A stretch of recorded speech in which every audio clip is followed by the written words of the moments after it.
A new guy in town, a girl who rebels against her preacher father, a town that outlaws dancing? All this can only mean one thing. We're comparing Footloose on this episode of Retro versus Remake.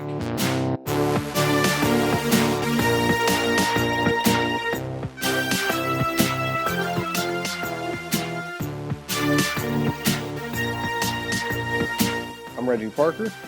I'm Dan Bulick. Welcome to another episode of Retro versus Remake. Dancing editions. Dancing. Oh god, this is the series where we compare movies and their remakes. Join us as we answer the question, should this remake exist? Today's films are Footloose, getting right into it. The original Footloose, released in 1984, starring Kevin Bacon, Laurie Singer, Chris Penn, Sarah Jessica Parker.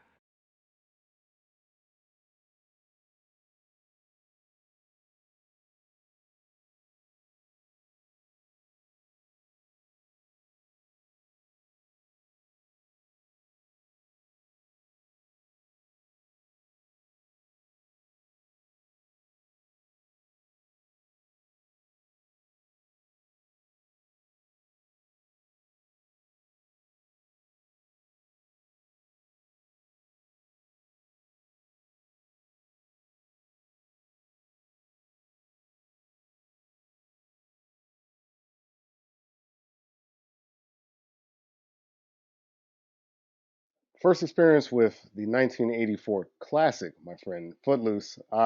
Just generic when I was younger. Like we've talked about, sort of almost like crate diving. I know it's more of a music term, but back in the blockbuster days, I've definitely done some diving in, and I've seen Footloose. For some reason, I don't know why, it really resonated with me. So this is going to be a weird episode. I've got strong feelings about the original film as an aside because the films are so similar. One time, my buddy Tom Loomis, he's in a string band, and this is a weird aside, Okay, just so you know. go on. He's he's in a string band. There's like a tradition in Philly called the Mummers, and they do a Mummers Day parade, it's like an Irish string instrument thing.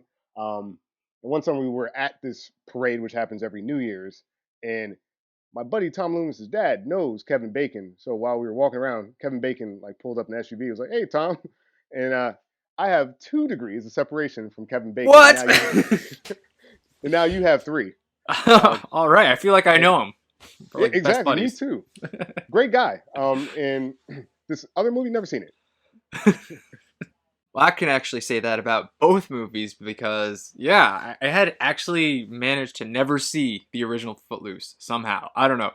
I've seen clips of it, obviously. I'm sure I saw a bunch of it. I probably saw most of it in like I Love the 80s or something. Yeah, yeah.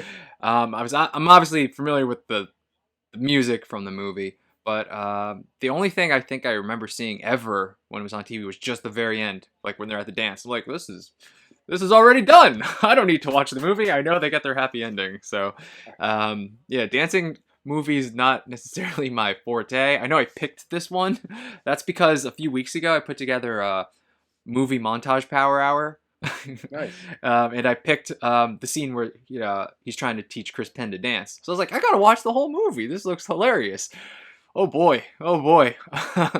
It wasn't what I expected. Let's just leave it at that. And of course, I had never seen the remake, and like you just said, they're pretty much similar movies. So, yeah, I got what I didn't expect kind of twice. So I don't know. Since you have a nice connection to this, and you know Kevin Bacon pretty much, I'm sure you're going to be carrying most of the weight here in our discussions. Yeah, and I'll say this, that knowing what I know about Footloose, just some of those minor references you made, whether it was a commercial, or like a couple clips from I Love the '90s, the end in that scene, you got it. So your synopsis should be really easy. Like that's the movie, my friend. They are very similar movies, and a lot of things are the same. So my synopsis, although simple, it's rather long because I could go into really small details here. All the names and places are pretty much the same. So here we go with our synopsis. Red McCormick has just moved from a big city to a small town Beaumont. It has a religious community which has outlawed dancing. The reason it's illegal is because after dancing, some teens died a few years ago. Ren can't even listen to loud music without getting in trouble with the law. Ren meets the Reverend, his daughter Ariel, her boyfriend Chuck, her friend Rusty, and Willard, who'd become his best friend. He even gets a job and joins a sports team at school. Chuck and Ren, they don't get along so well, and they have themselves a little competition. Ren wins, and he gets Ariel's attention. Later, Ren is given weed at school. Even though he doesn't want it, he gets caught with it. After getting hassled by everyone, Ren escapes to a warehouse and gets out his frustration the only way a young man can: dancing. Dancing hard. After dancing his ass off, he sees Ariel and the two have a heart to heart. Tensions between Ariel and her dad continue to grow. Ren eventually decides he wants to throw his own dance. Ren and Ariel continue to hang out along with Willard and Rusty, and they all go out of town to a bar. Everyone at this bar is dancing, except Willard. He instead gets too drunk, and after a fight, they all have to leave. Once again, Ariel's dad loses his temper at Ariel. Ren continues to organize his dance. He learns that he must appeal to a council to get this anti-dancing law abolished. While he's doing this, Ren also teaches Willard how to dance. Meanwhile, Chuck and Ariel have a very physical falling out. The council meeting is approaching. Ren explains why he has to do this. He also gets some help from Ariel with Bible passages about dancing. The council meeting finally arrives. Ren pleads his case, quotes the Bible, but is ultimately denied. Seems like all hope is lost. Turns out, where Ren works is just outside of town. We know because the fire department won't go there. And the anti-dancing laws cannot affect them there. All he needs to do is convince the Reverend. So he has a heart-to-heart with him and asks him if he can take his daughter to the dance. That Sunday, the Reverend gives the dance his blessing. All the kids are hyped and set up their prom. Dance seems to be going fine, but then Chuck shows up. Chuck and his crew start a fight with Willard.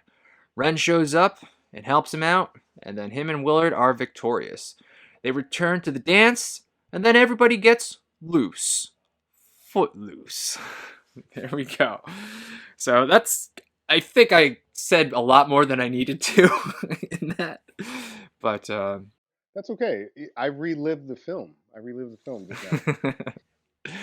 all right. So, like we said before, these are very similar films. I was able to use all the names. Like, none of the names changed, really. Locations have changed a couple places, but characters are all the same. So that should probably be where we start our comparison here.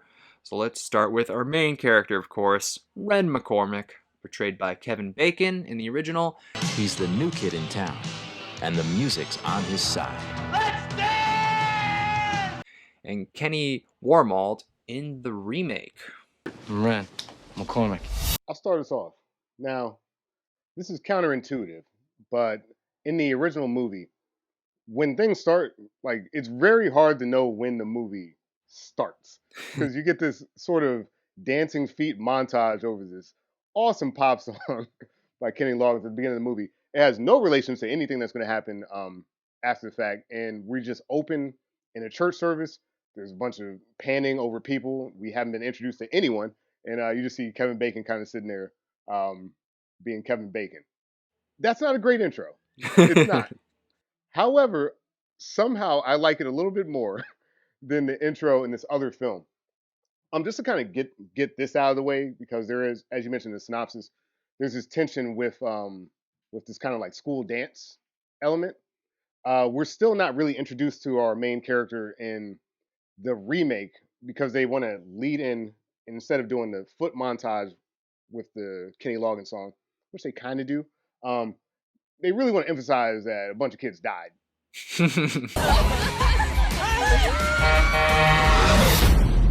I don't know if killing a car of teenagers in your opening pop song scene is the best way to intro a movie. Because then after that, we do get introduced to Ren McCormick, who more or less gets off a bus. He's got a leather jacket, and he's just giving me all the tropes of the sort of the rebel kind of tough guy coming in from out of town. And then they give him the strangest Boston accent I think I've ever heard. How did you feel when you saw this tough coming off of the bus? I mean, I was like, okay, I guess I could see him being this Ren guy. I didn't really think anything too much of him. He doesn't really do much different than Kevin Bacon did in the original, other than that amazing Boston accent, which you just referenced. So I don't know. It's kind of spoilers. These aren't these aren't exactly my films. So I was kind of in and out during my viewing. I wasn't like, man, I need to like pay attention to everything happening. It's like I get it. I got what was happening. So I wasn't nitpicking every little thing of his performance. The subtle nuances might not be so apparent to me, but I thought he was okay. I didn't think he was great, but I didn't think he was terrible. They did make a difference with him by just having him go to this small town by himself, as opposed to the original where he's there with his mom. Did that really make a difference in his character? Not really. So I thought he was initially, my first impression was that he was okay. I got the same vibe, and even though Footloose does open loosely, like feet in, and you're at a church service with no context of who anybody is, because the story, although it's very extensive in your synopsis, is a very straightforward story. I actually kind of would rather just get to it like we see in the original film versus this Ren where, to your point, they build him out in a lot of different ways that don't fundamentally change the story or bring much to it. That it's almost like you didn't even have to bother, in my opinion. Hmm. Taking we'll talk about this more, but like taking the mother out of the equation creates some differences there. But ultimately, when you kind of know what you're in for, adding like an extra scene or here too with the character and building him out ultimately doesn't really matter that much because even with the sort of the dead mother angle, it doesn't really change him. Like it doesn't change Hmm. what his fight ultimately is, which is like he's coming in town, and I think both actors really pull this across. They just get railed on the entire time. I mean, from the minute they get into town, it's just a constant barrage of, "Hey, you're a Yankee, you're not from around here," and you just have these two frustrated characters that are misunderstood. Sort of the fish out of water scenario. Um, Adding more to it, like I didn't feel like I had a better understanding of who Ren was because his mom died of leukemia. So that addition did not feel like addition, I guess is what I'm getting at. Yeah, they made some weird choices, I think, a little bit in the remake. Like, just going a little bit ahead to when Ren first like goes to school, his first day of school, right? So he's dressed up in like this jacket and tie, he's kind of pulling off this David Bowie vibe, which makes a lot of sense in the context of The the original. 1980s, right? Because he's trying to look like David Bowie. Okay, well, he's pretty big in the mid 80s. Get it. Now he's looking exactly the same in driving the same car in 2011. Why it doesn't make sense why he would dress up exactly the same. So there's this thing where the remake's trying to be too true to the original, where it's hurting itself by doing that. Yeah, like when you're making references just to make references, it's fine. I mean, like it's not like an Avengers movie. We didn't read the comic book, like just do the movie however you're gonna do it. Like, you're better off. I get that he drove the Volkswagen little Hmm. bug in the original, but like you're better off in this scenario, like, yeah, fix up this old beat up Mustang, Yeah. like that would make a little bit more sense Right. for this time. Hmm. Um, but to your point, I mean, like Footloose works on any level because it is an 80s film. It's Hmm. sort of absurdly 80s, Right. you know. This, like I said, this fish out of water, but like yeah, he comes into town and I get where some of the animosity comes from for him, not even because of who he is, but like this guy comes into town, he's dressed like, rock stars and stuff like that. Like who does this kid think he is? Like why are you wearing a tie? It doesn't make sense. But it gives him an edge that like reads as cool in this town. So it's Hmm. like I get why the girls see him, even though I don't know Kevin Bacon. I don't know. Does he feel a little aged out in this movie to you a bit? Maybe a little bit, but I mean, in the 80s, like everybody was in their late 20s, so That that's true. especially That's true. the love interest. I think she looks like she's like super old. Oh yeah.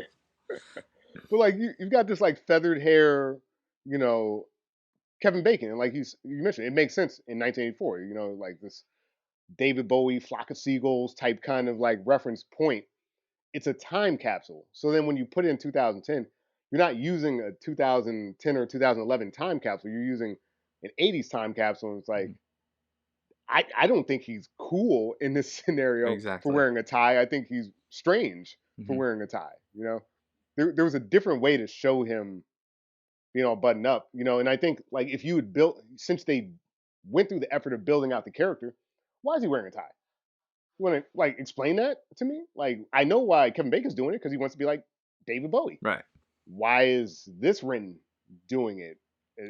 Does he have like a background? Like I don't know. In my house, like we wore suits. Like something. You got to give me something to explain the decor because honestly, you're better off with how he came to town, which is just like the rebel without a cause. Hmm. Leather jacket and a t-shirt. Like he would have fit in very well. So he knows how to dress to come into town.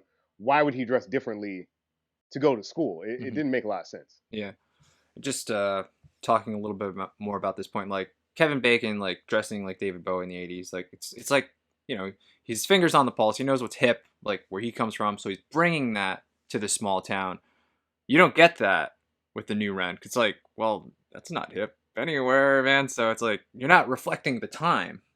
Like Kevin Right. Bacon was clearly reflecting, like this is popular at this time, so I'm bringing this from the big city to the small town. So that's why everybody's like, ooh, who's this new guy? But then in the remake, there's nobody dressing like that. He's not bringing like any flavor of 2011 to this small town that wouldn't know so much about it. So I think that's like more of Right. the appeal of the Ren in the original, that he has this big city kind of mentality that he's bringing to the small town, and it's more apparent Right. than the Ren in the remake because it feels like we're clinging too hard to the original here by trying to like bring back references to it, and it's not of the time. That's kind of my Yeah. hang up on the remake. You're gonna hear me say that a lot during this review, so spoilers. Sure. I mean, you don't remember hanging out at high school dances and Footloose comes on and everybody lose their fucking mind in 2000. At this point, 5 years earlier, 2006. That's not what was hot in the street at the keggers.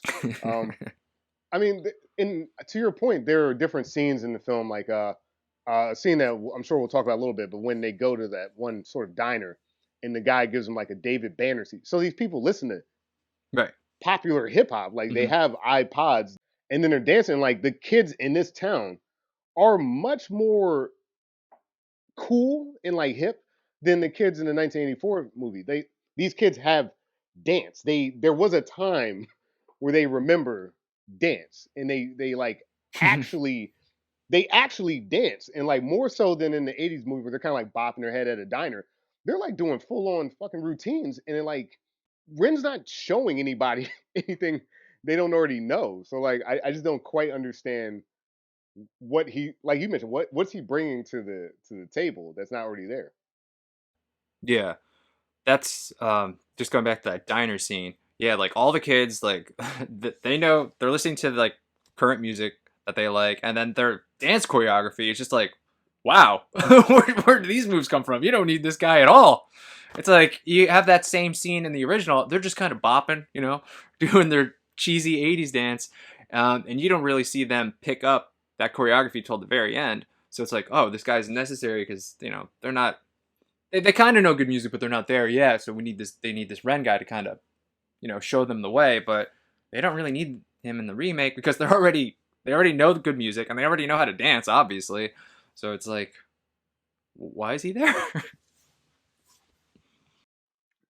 In the original, they're kind of just like bopping around. They're not very, you know. I believe that these kids haven't like danced before. Whereas like in the remake, they're playing like loud music, and they're like a full on like production, like a choreographed show. It looks like something out of You Got Served, and I'm like, I, I, what is Ren? Why are we talking about Ren? Let's talk about these guys. They got a whole like underground like dance crew, and like the one kid who's like a side character. That strike, he's got 2 strikes under his belt, so he's been running illicit dance ring, and we're talking about Ren McCormick. What? like, like it was just so weird because like it makes you wonder what is Ren bringing to the table. I Hmm. know what he's bringing to the table in the original. He's cool and knows like all the current trends. In the remake, he's just some guy. Yeah, no, I totally agree with you. Yeah, that scene was insane in the remake where they're just like everybody in the parking lot just knows how this choreographed dance. It's really involved, very difficult dance. Like everybody just knows it. In the original, everybody, like you said, they're just kind of moving their hips the way you do in the Kind of 80s, man. And so playing the like arcade games. yeah. It's ridiculous and it's 80s cheese, but you know, these people don't know yet because they haven't met Ren yet because he hasn't done his thing yet. And they don't get good at dancing really until the end of the movie. And then you're like, "Oh, okay. So Ren was important, so now they know how to dance." But like in this remake, yeah, they're already great at it. They're probably better than him. I don't know. Yeah, We don't really need him, and we know that he's not necessarily like this guy pop culture know-it-all that's gonna bring here. You guys don't know about music. Oh, you do because you're already listening to David Banner. So all right, I guess you're good at dancing and you already know good music. What am I here for again? right, right. And it's like not the only thing that sort of gets shoehorned here. I mean, when you look at his involvement in school, well, even before I talk about this, in the original movie, there's a line where Kevin Bacon, and some of his frustration is like, and I don't really remember the remake matching this, but he's like, this town, it feels like it's strangling and it doesn't even know, like these people are choking, they don't even know it. Like he knows what freedom is. and and he's in this town, he's like, guys, like, wake up. And I don't get that same vibe from this remake Ren. I just kind of get the, hey, these guys are, like I want to dance, but like it seemed more like because literally he just wanted to dance, whereas like that original Ren felt like yes, it was dancing, but it was sort of more than that. It was like, kind of get with the times. I it just it translated better for me. Um, and then going in like shoehorning things in the original film, he's a gymnast, and that's kind of consistent. Like one of his frustrations is they cut Hmm. him from the team Right. because they don't have the money. But it's probably because he's causing trouble, as it were, around Right. town, in their opinion. In the remake, like they're like, "Hey, can you kick a football?" It's like, what? Like, where does that come from? Like, there's no gymnastic skill set that would go into kicking a football. They don't spend a lot of time with him playing football. It just felt okay. You moved to like a Georgia town, so you got to play football. But then there's no question about him getting cut from the team. So again, we've just shoehorned an activity into this movie to kind of be consistent with the original. But even the entire point of him even being on the team is because this is another one of his freedoms that's being sort of taken from him because of who he is.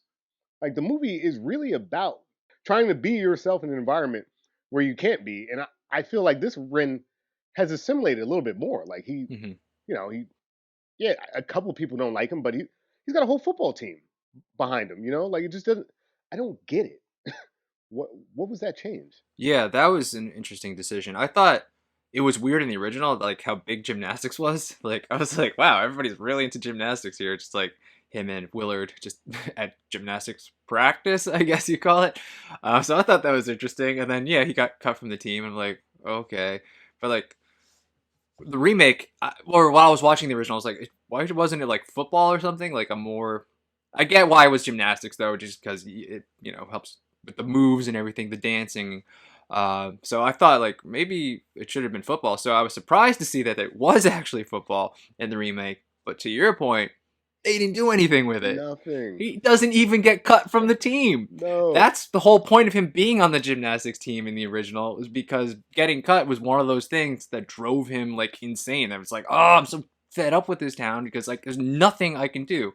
Like you said, he can't be himself. He can't listen to his loud music. He can't dance. He can't even be on the gymnastics team. It's like this town. He has every reason to hate this town in this original film, but in the remake, there's no gymnastics. But just join football. Sure, okay, and then we don't do anything with it. Okay. It's just a strange choice. It being gymnastics is just kind of weird, but you can kind of put it off to the side because, like, yeah, I guess they got a gymnastics team. Other people playing gymnastics, like weird. Like you mentioned, weird sport to reference here, but I get it. You never know. Like, I mean, small town, maybe there's a history of it. Who knows? In the remake, like the gymnastics is an aside. So for it to be a major part of his character, where people are referencing, oh, you like the gymnast guy? It's like, what? Why do you? Why do you know? Because he did a backflip or two? Like, does he openly do gymnastics in different settings. We don't really see that. Um, the only time he even does gymnastics, which again, the only reason he's doing it is because the original movie did it, uh, is the angry dance scene. And I'll argue that like from the choreography perspective, it flowed a little bit better in the remake. I felt the Mhm. impact of the scene was weaker for me, but the way they presented it was like, okay, yeah, there's the gymnastics here and there, not just like randomly leaping in the air with no reference point. But like it was so strange because when else is he doing gymnastics? So it just didn't make a lot of sense there. And like that original film, is it again? We'll say this a lot about the original film. Is it goofy? Is it kind of is it kind of dumb? Sure, but like that scene weirdly has some like heft to it. It's got some weight to it because of everything that's going on in his life. And in the remake, I'm not as convinced. He just seems to be doing a little bit better. And I think it's because they've introduced so many different characters that he Yeah. has to interact with, which I'm sure is something we'll talk about. Yeah. Another source of Ren's like kind of resentment in the original film is his uncle that he lives with. That role has been completely changed in this remake. Let's just keep check here. So in the original, school's kind of against him. Even at home, his uncle's being a dick to him. But then in the remake, yeah, school's a little bit against him. But home life is good, you know? Both Yeah, his aunt and uncle, very supportive of everything he does. His uncle is there to back him up in court. You know, his uncle is the one that gets him the job in the remake. right. This guy's Team Ren, 100% all the way. So, again, he is able to adapt to his environment a lot better than that Ren in the original. Yeah, I mean, and we'll get into that a little bit deeper as we talk about the story. But yeah, that's a big difference. Like the uncle in the original is sort of like the rest of the town being irrationally unfair to him. Hmm. The uncle in the remake is being more than fair. I mean, like he's skeptical and he's telling him, kind of stay in line. But like, there's no point in that movie where I'm like, well, come on, man, Hmm. why are you being a jerk here? Whereas in the original, it's like, yeah, this guy's being a dick. Guy was a dick like Right. every opportunity. Yeah, I told you you would end up like this. And like in the remake, he's like you mentioned, he defends Ren several times in the film. He's consistent in uh the wife character also gets a little bit more screen time, which I'm sure we'll talk about. And she's supportive in a way that also doesn't make sense when you think about her addition. But that I mean, I think to really break into Ren and kind of pull all this stuff together because there's a lot Hmm. for such a simple plot. There's a lot going on. I guess we would have to talk about the Ariel character. Yeah, go for it.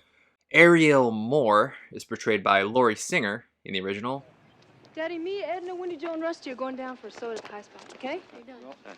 and Julianne Hough in the remake. You think I'm small town, huh? She worth all that attitude?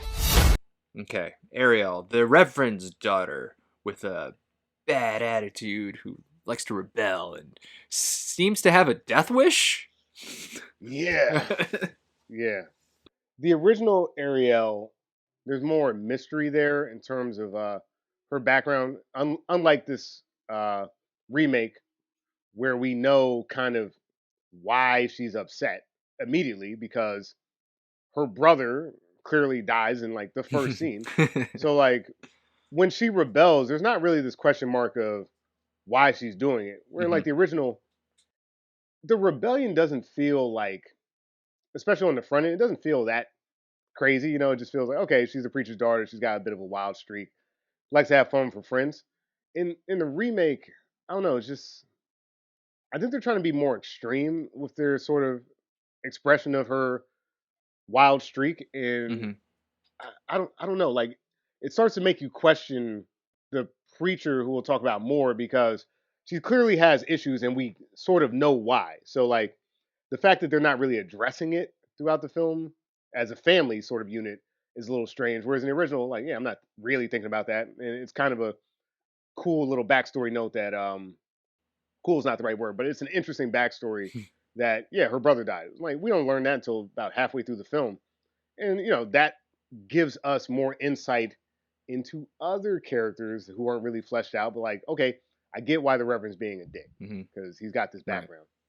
I don't know, like Julianne Hough, she's doing a lot of good acting, but I think they just gave her too much to Hmm. do. The simplicity of the '80s film works for me in a lot of ways because I really don't give a fuck. Like, I really, like, all right, like for instance, in the original film, sort of one of the big set piece moments is when she leaves church and she's like, I'm going off with my friends, and then they're driving and we get introduced to Chuck, her boyfriend at the time, and they do this ridiculous thing where she is basically like standing between two cars that are driving while like an 18 wheeler is coming at him.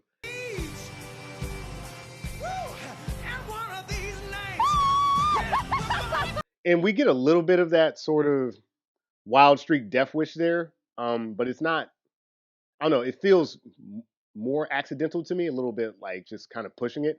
Whereas like the remake, both of them have that sort of train scene. In the remake, it just feels like I think she's trying to die. There's just so many different moments where it feels like it's more than just like a fight with her dad. It feels like she's got real things that she has to work out, whether that's like therapy or a friend to talk to or something like that. They made her more complex, but I don't think they did a lot to address the complexity. Hmm. Yeah, I think I'm just going back to how the remake shows you the brother dying, and we know immediately that that's her brother. I think it was done a lot better in the original. Not revealing that until the midpoint of the movie. Like, oh yeah, then there was that car crash here, and yeah, one of those guys was my brother. That just like it kind of comes out of nowhere, and then that takes you by surprise, and it gives her character a lot more depth at that point. And it gives her character somewhere to go too, because we don't know everything about her the first minute. We know she's a rebellious teenage daughter from this reverend, so you're thinking she's just lashing out against like this religious guy, but as we learn through the movie, there's more going on, and that just makes her character more interesting because we don't know everything about her. But in the Right. remake, we know everything about her, and there's Right. nothing revealed later. That bridge scene doesn't have the impact it does in the original because we already know those kids died. We know how they died. We know everything. Yeah. We don't need this conversation. This is for Ren to know it, I guess. But we as an audience, we already know this, so it's kind of redundant for us to hear this again. So I think that decision, it might have been, oh, let's see what happened so they could understand why you would outlaw dancing because that's kind of a silly law. But I think in the long run, that was the wrong move to do, and it hurts her character and ultimately the film too. Yeah. I mean, not showing the death, I think work like you mentioned, it just works better. A mystery so that when we get the reveal again at the audience at the same time as Ren, Right. when they become closer because of this information, that like you mentioned, it makes sense. It adds depth to her. It shows you where that wild streak, as it were, comes from, like why she could, want to kind of do her own thing like this. But then, like in the remake, and Julianne Huff or Hugh references this, um, it kind of just turns into like she's at school and everyone kind of doesn't like her family because when your stupid brother died, it ruined everything. Like that's not really the feeling I think that we should be going for here. I think we should kind of stick to the current situation. I think everything in this remake falls back on this original scene, and instead of just being like interesting backstory, it's sort of like the entire like you have to unwind that to even get into the current situation. It's a little strange, to say the least. And I also think that the the fight with her dad, like that energy, it just I don't know. I think that you almost have to, and this is why I'm saying simplicity is better here. You almost have to like really dive into that to resolve it. I don't really feel like letting her go to the dance really resolves that arc with her dad. Whereas Yeah. in the original, yeah, you could take an easy solution to a more or less non-existent problem. Like I wish you treated me more like an adult. Okay, I'm treating you more like an adult. Done. You know, versus like it's been 5 years, all this stuff's happening. I'm all screwed up inside, and you've done nothing to help me. And now I'm like, wow, geez, I guess he should have done more to help her. And like, I'm not thinking about the Footloose story. Honestly, when it comes to this movie, she's carrying a lot of weight though. Yeah. Like she's doing a lot of the exposition and taking us from scene to scene. So I can't really. I'm not. I guess I'm not denigrating her performance. I just think that you're asking this character to do so many more things. Yes, the movie is about her and Ren's relationship, but the original movie is more about Ren. And now you're giving her so much more screen time, and Ren to me, though is more fleshed out, I care less, the way it's presented.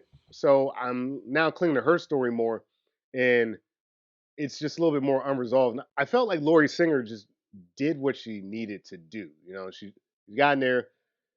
She was able to match both of the romantic interests in terms of just like she's snappy, she's sassy, she doesn't take shit. It's really well done, and we're not asking her to like carry major parts of the film the same way we're asking Julianne to do in her film. And I don't know, it feels slightly distracting to me. There's just a couple like small changes to the character in the remake. I just wanted to talk about really quick. That just I think she's a little bit stronger in the original. In the original, well, in both movies, she's been with men before. I guess we could say.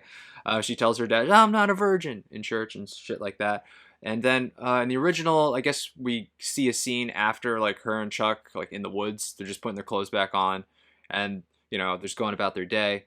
But the remake, Chuck almost sort of coerces her to kind of doing it. It's like, we're in this truck, come on, baby. And she's like kind of very reluctantly. She's like, let's close the door. Like, she doesn't want to be there. She's not having a good time, and she's doing shit she doesn't really want to do. I never got that vibe from Ariel in the original that she was reluctantly doing sexual acts on Chuck even against her will. So that was one thing I thought was an interesting choice. The second thing was after the fight with Chuck, the couple rounds of Chuck there. In the original, she goes to Ren, and they kind of resolve the issue, kind of the two of them. But in the remake, she goes to her parents. And then it just gets fucking worse at that point. By not going to her parents in the original, it just seems like a more sort of mature thing to do. Like, I don't need my parents to do this. Like, I could solve this by myself. I'm going to use, somebody, a contemporary, someone my age who cares about me. I'm going to have them help me deal with this instead of kind of going the little girl route. Not just like a more childish behavior. Like, oh, I got hurt, so I need to go to my parents. I think it's just a little more mature to not always have to do that. I mean, it's a terrible thing to get beat a woman, obviously, so I'm not going to condone that, but it's a different choice, just to go to the parents or just to go to Ren. And I think everything in the original just makes her a stronger character for all those choices. I think you did lock in on two really key changes. I'm glad you brought them up. In the original, like her independent streak is truly an independent streak. Like she's not engaging with Chuck because she doesn't want to. She knows exactly what she wants to do out of life. And she's saying, you know what? Like, yeah, whatever, Chuck, like I'm still going to college, so you can figure that out for yourself. Like it's a completely different scenario. And I felt that change was strange, and I didn't really like the context either of the close the door kind of scene in the remake, which, like it takes it out of her hands. Like instead of her being like, you don't tell me what to do. She's like, yes, you do. And it's like, is that designed to make Chuck more of a villain? Because you don't really need to do much more than what we know is going to happen with Chuck to make him a villain. So this scene is extraneous, and it also, like you mentioned, it weakens the character. Her rebellion seems more performative, to your point, because she does go back to her parents in the church. I think, possibly they're making that choice because in the original, the idea that like her parents can't figure out that she's got a black eye is strange. But to your point, I like it better. It's in house. Like I don't need my dad's help here. And I also found it really strange the way they framed the scene in the remake, that she doesn't make it very obvious that Ren didn't do it. Yeah. I wasn't sure why that defense didn't happen there. And again, for the character in their relationship, it's strange because it's like, okay, So you like Ren, right? So when people accuse him of beating you, you would, ass- I would assume that you'd be like, no, he didn't. It was somebody else. Even if you don't want to say who it was, Hmm. or make up some other story. Got in a fight with some girls at school, but like for that entire scene to play out and there not be, because I was sitting there wondering how that was going to resolve as an audience member. I was like, oh man, they've accused Ren. Is the preacher going to confront him? Hmm. Are they going to have to like work that out? It never comes back up. The preacher's daughter gets beat up in 2011. In 1984, okay, something should happen, but like I could see how nothing happened there. Hmm. But it's 2011, like something should have happened there. And I didn't feel like, I guess Chuck's parents owned this like raceway or something like that, but I didn't feel like he had a lot of sway over the town. He just still seemed like kind of a punk asshole. Hmm. Um, I didn't get those choices just like you mentioned. So yeah, you're right. Um, Singer is kind of leading the charge here because she is tougher from what we're seeing. We talked about her dad a lot. Maybe that's the next character we should go into. Sure. All right. Reverend Shaw Moore, portrayed by John Lithgow in the original, Oh, Ariel, will you come and meet the McCormicks? This is Mrs. McCormick and her son, Mr. Wren. and Dennis Quaid in the remake. We cannot be missing from our children's lives.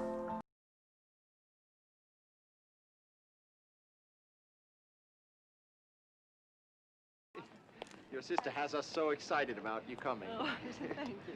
Did you meet my wife, Vi? And Andy McDowell in the remake. Are ours to protect. So Sean Moore in the original film, we get the introduction to him. He is literally our introduction to the movie because you hear voiceover. Same thing kind of happens in the remake, but his voiceovers at the church sermon. You are immediately aware of like this town's ties with religion.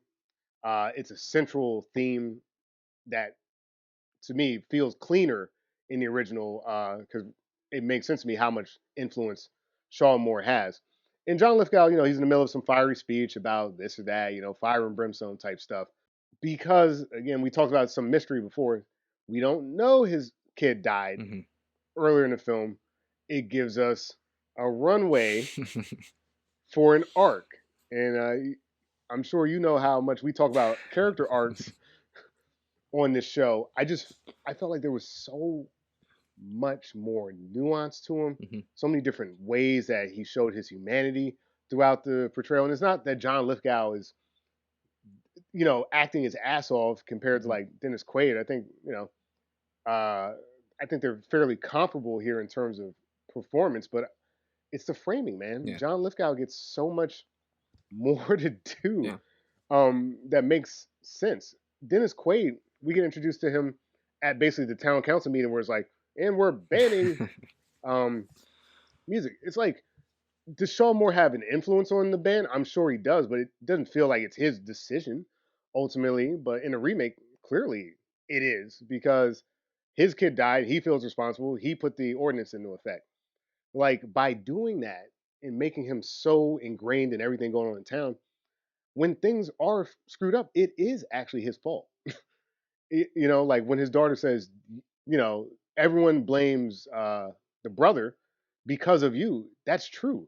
And when you know that he hasn't really like helped his daughter through this sort of trauma, that's true. Like so it, and you don't get the same redeeming scenes. One that I'll reference kind of early on, the book burning, where he's like, stop it, Yeah. stop burning books. Like yeah, he's got ideology and stuff like that, but he doesn't. There's a line for him, and I'm glad there's a line because all right, now I know where Shaw Moore's line is. Right. I can relate to him here. Hmm. Where is that for Dennis Quaid? Right. Yeah, that book burning scene, great scene in the original. John Lithgow, he's not like in the movie a lot, I would say, but when they put him on the screen, they do stuff with his character to help you sort of see his point of view. The book burning thing that you brought up, that's a great example.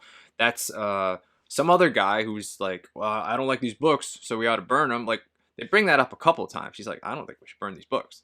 So you're on his side there, and then he actually goes to the book burning and just puts the kibosh on the whole thing. He's like, okay, so like like you said, like, okay, I can side with this guy because he does have redeeming qualities. So maybe with a little bit of guidance, we could be on the same team the whole way. But there's no moment like that for Dennis Quaid. He doesn't butt heads with anybody that's supposed to be on his team. Right. He there's no line, I guess, of morality or that he's like, whoa, that's too much for me too. And also it gives you a little insight into John Lithgow that he's not just like about like power or like I don't want to just control people. Like this, I think this is a good thing and people should have it. And, you know, you just don't get moments like that with Dennis Quaid. He's definitely in the film a lot less than John Lithgow was in the original. John Lithgow is concerned about moral degradation in some ways.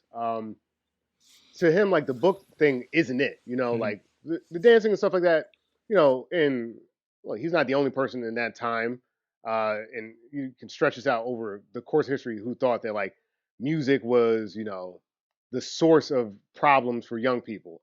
Um, he doesn't think it's books. There's even a distinction when the guy's like, "Yeah, we got that English teacher fired at Yeah. Upstart," and he was like, "Yeah, that was you, that wasn't me." Yeah. Like he Right. he doesn't take claim to something that he thinks is ultimately wrong. Right. And what's happening here is he thinks the dancing is wrong. Um, he makes his case, and ultimately, like he's kind of wrong. And I think we do talk about. I think we do need to talk about Diane Weiss a little bit in this situation. His wife really puts things in a context for him, and brings him back to remember when we used to dance. Remember when we used to do different things, and the light bulb goes off for him in a really meaningful way. Um, he's also not as openly contentious with Ren. Like, Hmm. yeah, he doesn't like him and he wants him kind of cool as jets. But there are complete scenes where Dennis Quaid is like, "Get him in here! I want him all." It's like, why are you involved with Ren potentially like smoking weed at school? Like, Yeah.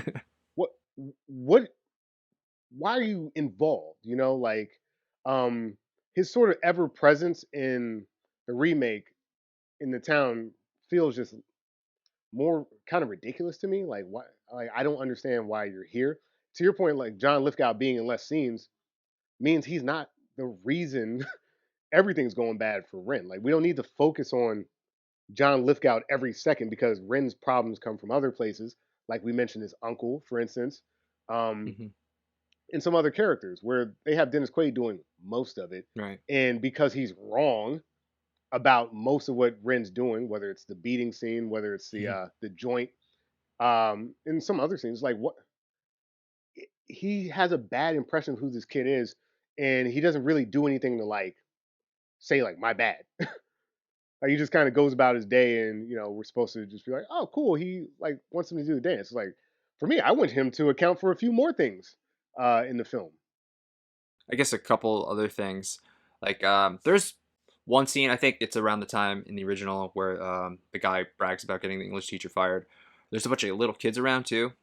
And then just, it's a throwaway scene, but like, the kids are having fun, and then he's sort of playful with them. So you just get this small little moment of tenderness from John Lithgow's character. You don't need it, but it does add build to his character, and it does let us see him as like, a sympathetic character. Okay, he's not a terrible guy. He generally does, you know, like people. He's not just trying to be a hard ass all the time. So that's just one little scene I want to talk about. Also, you had mentioned the slap. The slaps from the father reverends happen at different times in each movie. Thank God you brought this up. She gets slapped by her dad in the original when she comes home from dancing at that out of town bar, right? She comes home late, they get into a fight, he slaps her, goes upstairs. It's like, bad, shouldn't slap your daughter. In the remake, he slaps his daughter after she's already been physically assaulted. She went to him for comfort after getting physically assaulted by Chuck with bruises, black eye, everything, and he still slaps her right there. It's just like, what? It, This guy is it insane. it's such a bad choice. Like I cannot beat the drum enough on this. That is the dumbest dumbest fucking thing you could do in a movie. I don't understand why anyone greenlit that, why test audiences would like. You just finished, like you mentioned, full on domestic violence fight. She's bloody and bruised. She's even more bruised up than in the original, where you get the black eye. But I feel like although Chuck is more sort of violent in my opinion with it, and I think they Mm-hmm. pull back a little bit in the remake. Yeah. Ultimately, because you just followed it up with the dad contributing on top of it, it just doesn't make any sense. And I don't know, like the reaction with the wife and everything like that. They're in the church too. That's a Yeah. problem. It's one of those changes. Like, why did you make that change? I shouldn't, as an audience member, be asking you why you made that change because it's just so ill placed. And to your point about Lithgow, there's so many scenes where he gets to be sympathetic, and like you, not that you're going to excuse the slap, but you can come back from the slap a lot easier. Yeah. Like like we mentioned, the wife, and I'm sure you were questioning whether we were going to even bring them up because in the remake, the wife being there almost is inconsequential, uh, beyond a doubt. Like the only time she really steps up is during that slap scene, and I guess it's to have somebody be the hero in that scene, you know.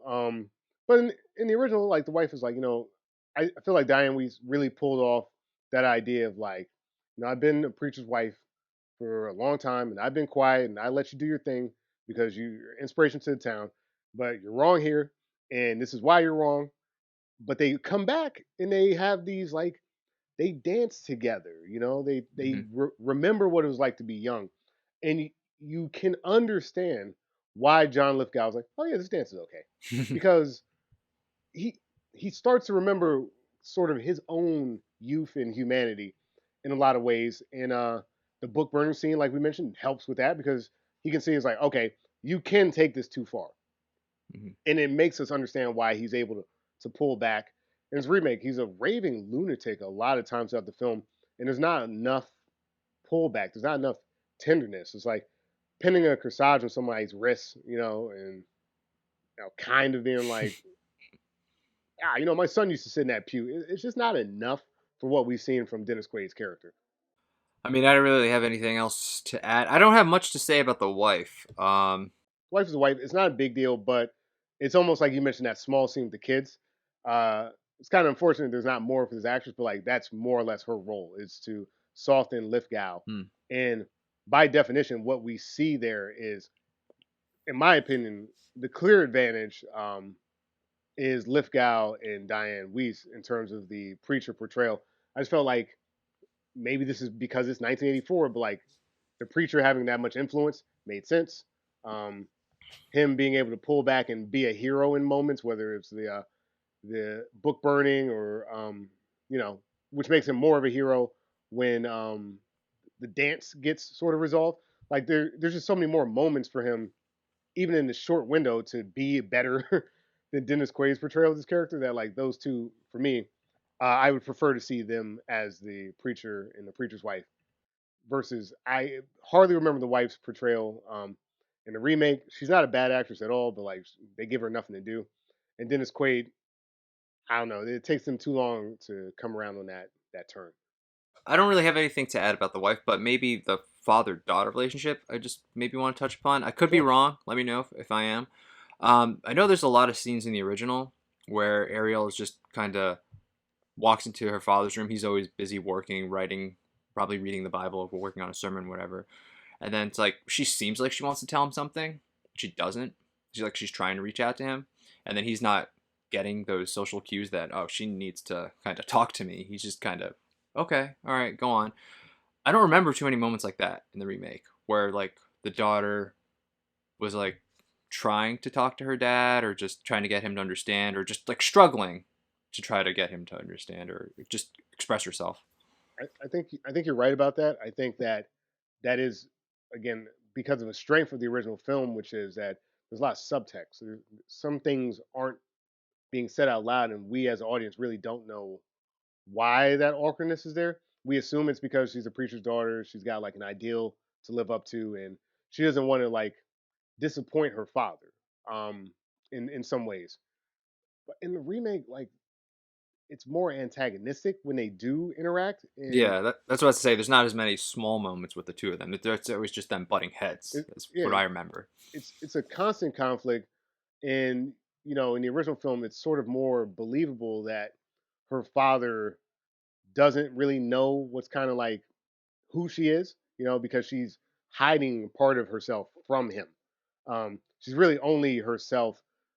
And honestly, in a lot of ways, even then, she's not like when she's out with other people, because she still has to kind of figure out who she is, what she wants out of life, whether it's the college thing and all that. Like it all just felt, I don't know, like more of a journey for this original Ariel and her father versus this remake where it's all born out of conflict. This horrific thing happened, and none of us can get past that. We have to constantly reference it. We have to Hmm. constantly argue and bicker with each other. And you're right, Lithgow does a good job with Laurie Singer with, like you mentioned, like, oh, it looks up from the paper. Oh, did you want to say something? No, no, okay. Yeah. Like you get that. I don't get that with Dennis Quaid. It's just like all the time. Don't make me slap you. Yeah, Jesus Christ, that slap, dude. Going Yeah. back. I mean, how can you have those moments if you were just assaulted? We're talking about putting somebody else in jail for hitting her, and then you hit her. I, I don't know, man. It's so weird, dude. Yeah, that Like, was not a good decision. they made they made some really bad choices, and it made it hard to really feel that father daughter bond in the remake. I don't really know where to go. I mean, we talked about him a little bit, so maybe we talk about Chuck just a little bit. Yeah, I would say if we talk Chuck, it's gonna be fairly short. Yeah, I mean, he doesn't. It's not much different, but there's enough different, which because we've talked about him already, so I figure that might be fair. Yeah. Chuck, I don't even know who portrayed this guy. Let's see. Okay, he's portrayed by Jim Youngs in the original. You're so stupid. Stupid. Think I don't see you looking at him like some bitch in heat? And he's portrayed by Patrick John Fluger in the remake. We didn't come here to dance. This is the love interest to Ariel. But you know what I want to talk about, Reggie? I think you know what I want to talk about. The chicken scene. Yes. So just to sort of frame it up, to give Chuck some backstory. In the original, his dad's a firefighter. Doesn't really mean anything. Doesn't really matter. But he is. In the remake, Chuck's dad owns a raceway. So the chicken scene, more or less at not like a midway point, but maybe like a quarter way through the movie, there's this sort of tension between Ren and Chuck because Ariel may have some interest in him. Chuck doesn't take too kindly to it. And in the original film, real small town, real small time. It is literally two tractors driving slowly towards each other,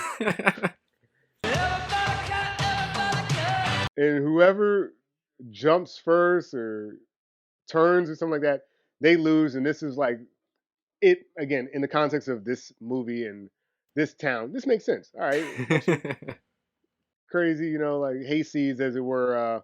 This is what they do for fun because there's not the internet. There's not really big TV, so I get it. What else are you gonna do? Um, that seems ridiculous. I- I'm glad it's there because it is, but like it's so much nonsense. In the remake, I guess they were like, you know what? It's 2011. We can't have a tractor. No. Mm-mm. We gotta No, have a nice, intense action sequence. we got a Mad Max Fury Road this time. Yeah. We've got these like tricked out buses with crazy designs on them and stuff like that. And the problem with this scene, there's many, but the problem with this scene is there's too much explaining of what needs to happen. There was a different way to do this to keep it between just Ren and Chuck. Mhm. Somehow it's Ren, Chuck. It's There's like- another woman who's basically like I mentioned, Fury roading it. It's like Spartacus meets Mad Max, and I'm confused because they draw this figure eight on the ground, and they have to explain this entire thing. If you go too fast, you might hit somebody. If you go too slow, they might hit you. So you got to keep a perfect speed, keep this figure eight, and like when Ren asks, have people died doing this? Yeah, it feels so much more dangerous. These buses are really flammable. They are prone to explode. They tip over easily. I don't get it. I understand you want to make it more exciting, but there's like four people racing, and who are they? What's their beef? You know? And then like once you take it to the point where we're endangering everyone's life, it just doesn't make sense, especially given the fact that 5 years ago we watched some kids die in a horrific car accident. So it's like, why are we trying to tempt fate again? It just felt really weird. And I hate to say it, I kind of prefer that this stupid slow motion tractor, Austin Powers, no. Yeah, that's exactly what I was thinking, dude. Austin Powers, no! It's like it's going 10 miles an hour. You could Can't easily get get off, out of the way. can't get off the tractor. It's I like, know, right? My shoelace is tied too well, and it won't get up as I'm furiously trying to move it. Oh man, it's so ridiculous. so So, ridiculous. getting into that a little bit, yes, the simplicity of two guys on a tractor playing chicken, easy. Hmm. The figure eight buses with four people now instead of just the two of them. Also, don't forget, there's a car in the front, and for some reason, Ariel needs to be waving a green flag, but she doesn't have her flag, so there's an opportunity for her to take her shirt off. Okay, because we can't do what they did in the original. Yeah. And I don't know, man. Yeah, it was confusing, just the concept of it. And it was like, when is it over, too? Is it just over when the last I bus think is when everyone's on done? fire. Yeah, so that didn't make sense to me. And also, it just wasn't shot well because I had trouble just following it, just watching it. Like, who am I watching now? Which bus is it? It's like, I never it- knew who was winning. yeah, There was it not was one it was moment in that scene that I knew who was yeah, exactly. I never knew, and luckily they had to tell you. Okay, well, he's in third place now. Now he's trying to go for second place. It's a good thing you told me because I couldn't follow it. It was Yeah. too confusing. Less is more. We always say this. As stupid as it is to be on a tractor, like you said, it makes sense in a small town. We got nothing to do. Let's go on these tractors, play some chicken. Chuck jumped way too early, I think, though, in that original did. film. You had plenty of time to just turn left or right, man. Turn the wheel. You're going slow as hell on these tractors. I mean, I know we got that song blasting. Oh, God, I'm going to kill myself for not knowing the name of this song. I'm holding out for a hero. Holding out for a hero. That's it. I'm Because just like the hero song. And he's gotta be. Right. And we'll so play the song 20 times. Yeah, so holding out for a hero definitely helps build up the intensity of that scene because without it, it's just two guys going slow as shit on a tractor, which is ridiculous. Like, you're 100% right. It is a good song choice. It elevates this nonsense scene. No, you need it because otherwise it doesn't really work. Because it's stupid, but it's not as stupid as this bus thing, which, yeah, people are gonna die. I'm pretty sure people did die, because how do you not die doing that? That's insanely dangerous. They outlawed freaking dancing. They should just outlaw these teens driving, because this is what they're doing. They're driving around these figure eights and fucking buses and trying to kill each other. It was insane, and I don't know, man. Yeah, give me tractors holding out for hero any day. Yeah, yeah. And that's the weird thing about the original Footloose is you looking at these scenes on their own, like the angry dancing scene, the tractor scene. It's ridiculous, but it works. Depending on who you're at. You may disagree, but it more or less like it's so simple and straightforward. And when like, okay, if a tractor gets knocked over, I heard that Ren kid was out there. So like when things start happening, it feels like causation and correlation. We didn't have problems before Ren showed up, and like yeah, you did, but you just weren't paying attention. But I don't know. Like it's so hard to follow why anyone's mad at Ren at this point because like it's Chuck's dad's raceway. So like if there's a bus fire, I don't even remember that like being brought up. I don't think it was later. mentioned ever again. No. Which is like the tractor kind of makes sense because like I heard y'all kids got in trouble.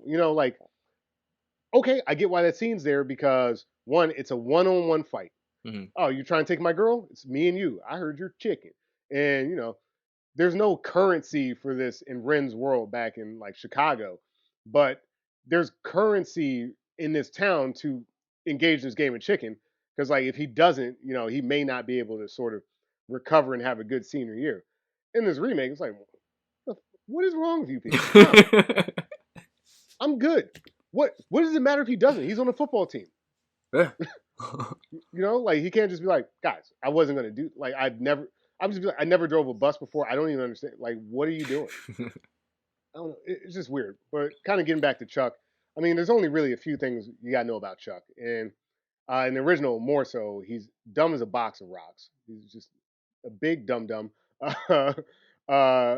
Kevin Bacon's kind of very easily able to sort of, start dating his girlfriend. She's got more independence and agency, so it's okay. I believe her when she's like, Chuck doesn't know me.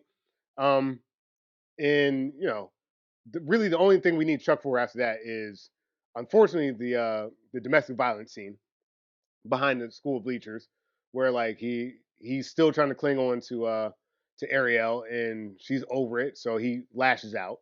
I treated you good. It's like, no, you didn't, because I just saw you beat her up.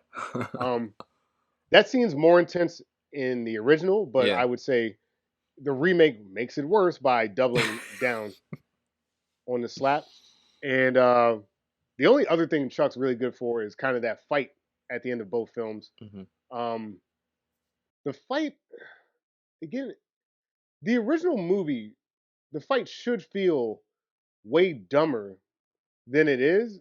In the remake, somehow they did more and made it dumber.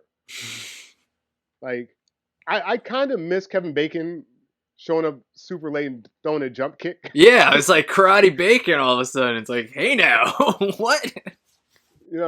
And like in this remake, it's again like a lot of things in this remake. It got muddy. The girls are now fighting some random guy, Yeah. and then Willard's breaking glass. I don't know. People are punching. It was confusing and muddy. And then the adult came in and threw a punch.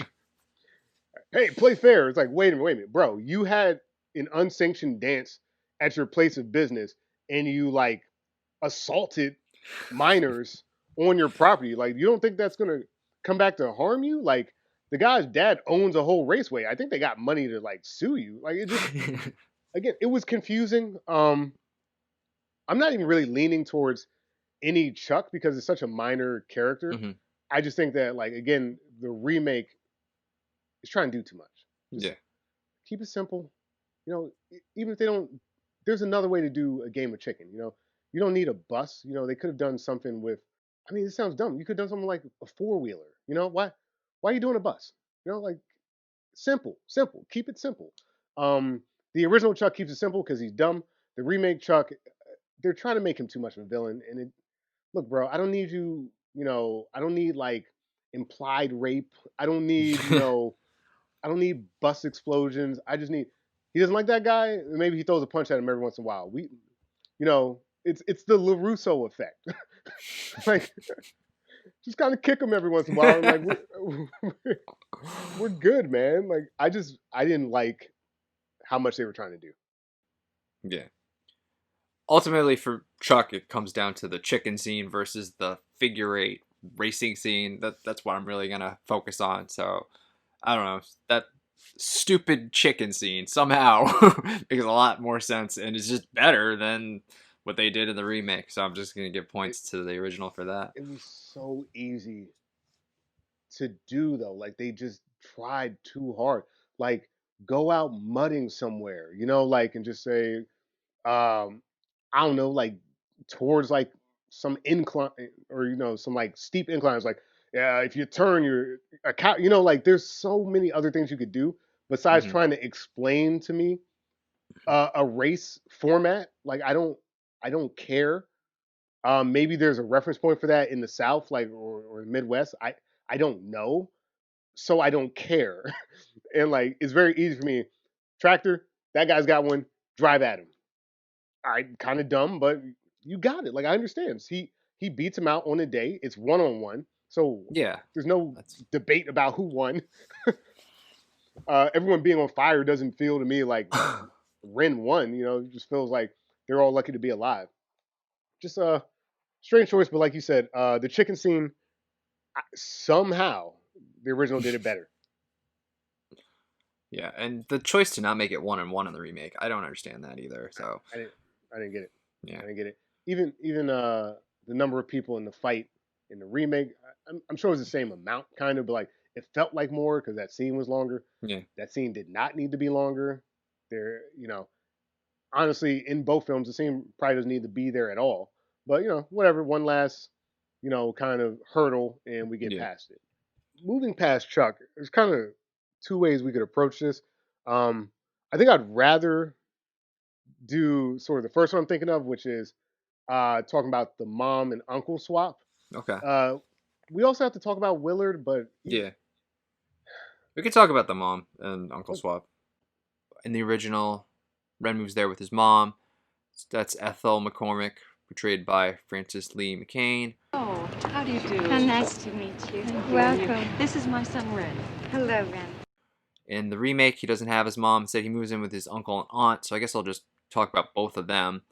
It's Ray McKinnon as the uncle and Kim Dickens as the aunt.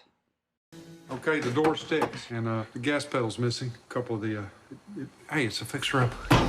The uncle and aunt in the original are Arthur Rosenberg, who plays Uncle Wes, and Lynn Marta, who plays Aunt Lulu. Like we said, the mom's not in the remake. She's sort of swapped out for the uncle and aunt. What did you think about that decision to get rid of the mom? it overcomplicates things. It's a very straightforward story. I think maybe it's a sign of the times, like the idea of like a single mother having to move out to the city and get help from her family. I don't know. It's just simple enough, dude. Like, Mm-hmm. got it. And we get some good scenes with the mom. I would say she's not doing a ton in the movie, but like she's also not distracting us from the central point of the film is that Ren is a fish out of water. Mm-hmm. That's all this movie's about. Mm-hmm. That's all it's about. And in this remake, your deadbeat dad, your mom died of leukemia, and it sort of steps on the great job that the uncle does in this remake. I think he's a very strong character, and I Mm-hmm. like how supportive he is throughout the film. But again, that does ultimately weaken the Ren character because in the original, he doesn't have this support. The uncle is another sort of headwind for him. It's a problem. The guy like, for instance, in the one scene when Ren's trying to get the petitions, and which is kind of really screwed up. Somebody throws a brick through the young daughter's room, and he's like, "Don't you see? Have you done enough yet? Why don't you just stop?" Like that's a problem. It's like okay, like now Ren, who this isn't his fault that a brick went through the window, but he has to internalize that. Like that's an issue, and it's something for Ren to fight against. But for the uncle to kind of come in and save him multiple times in the remake, there's less reason for Ren to have kind of the attitude that he has that we see in the original. Like the attitude makes sense because everyone's being a complete dick. Like the uncle being like, "You can't replace my dad." He's like, "Yeah, you can't." Like, yeah, some of that teen angst. Let's keep that energy. The uncle in the remake is super supportive. The aunt, who really shouldn't be there either, but she gets it. She gets a scene where she signs a petition. I thought that was a frivolous, waste of time scene. But again, that's just more support there, and again, that undermines the entire point of this, which is that yes, Ren's mom backs him up, but like she's also an outsider, Mm-hmm. so she doesn't have the power to stop things from happening to him. It helps the movie, and I'm not distracted by asking where his parents are in the original film. Like I know where his mom is, but I know why she can't really step in a lot of these Right. situations. Yeah, that's a good point. That the mom's really the only adult who kind of supports him in the original, but she's an outsider, so she doesn't really have the pull that like the uncle and the aunt do in the remake because this is where they're from. But yeah, everything that the mom did in the original split up between the two of them, more the uncle, absolutely. And yeah, the only time he talks to the aunt is when he kind of gives the same speech he gave to his mom in the original and was like, I did stuff for my dad and he left still, so I'm gonna do this one for me. Nick, it's a great scene in the original, one of those tender moments, Mhm. one of those few tender moments it has. It sort of reinforces the relationship between Ren and his mom, because we don't see her too much in the original film, but he gets to have this moment where he's just talking about his dad. We don't really know all the details there, but Sure. he's telling his mom here that he still has a chip on his shoulder about it, and he doesn't want to kind of keep living life that way. So he's not going to try to always please other people anymore. He's going to try to do stuff for himself. So I thought that made a lot of sense that, I'm going to say this to my mom. To tell it to your aunt who hasn't really been in the movie at all, it might have made more sense if he told to his uncle, because his uncle had been the support the whole time, but his aunt hadn't really been a factor until that point. So it didn't really, was that supposed to force their relationship? It's like, I don't know why he told her instead of his uncle. Maybe they just thought we should be telling a woman this. I don't know. But she was definitely a pointless character. Easily could have just been the uncle who did that. I like what he did in the remake. Just Mhm. that support system. But like you said, it does weaken Ren because he does have the support system behind him. Yeah. So I'll say he did a good job in the remake, but having that uncle to rebel against, and to having only your mom as your support, I think that Right. works for me more. Right. The uncle being sort of a placeholder for just another problem works better than the uncle being like the support system. And the other thing is he's too reasonable for the plot. Like he's very fair about Mhm. everything that's happening. Like he defends him. Like him and Shaw Moore get into it because Shaw Moore is like, "Oh, your nephew's a bad influence on my daughter." He's like, "Well, maybe it's the other way around, partner."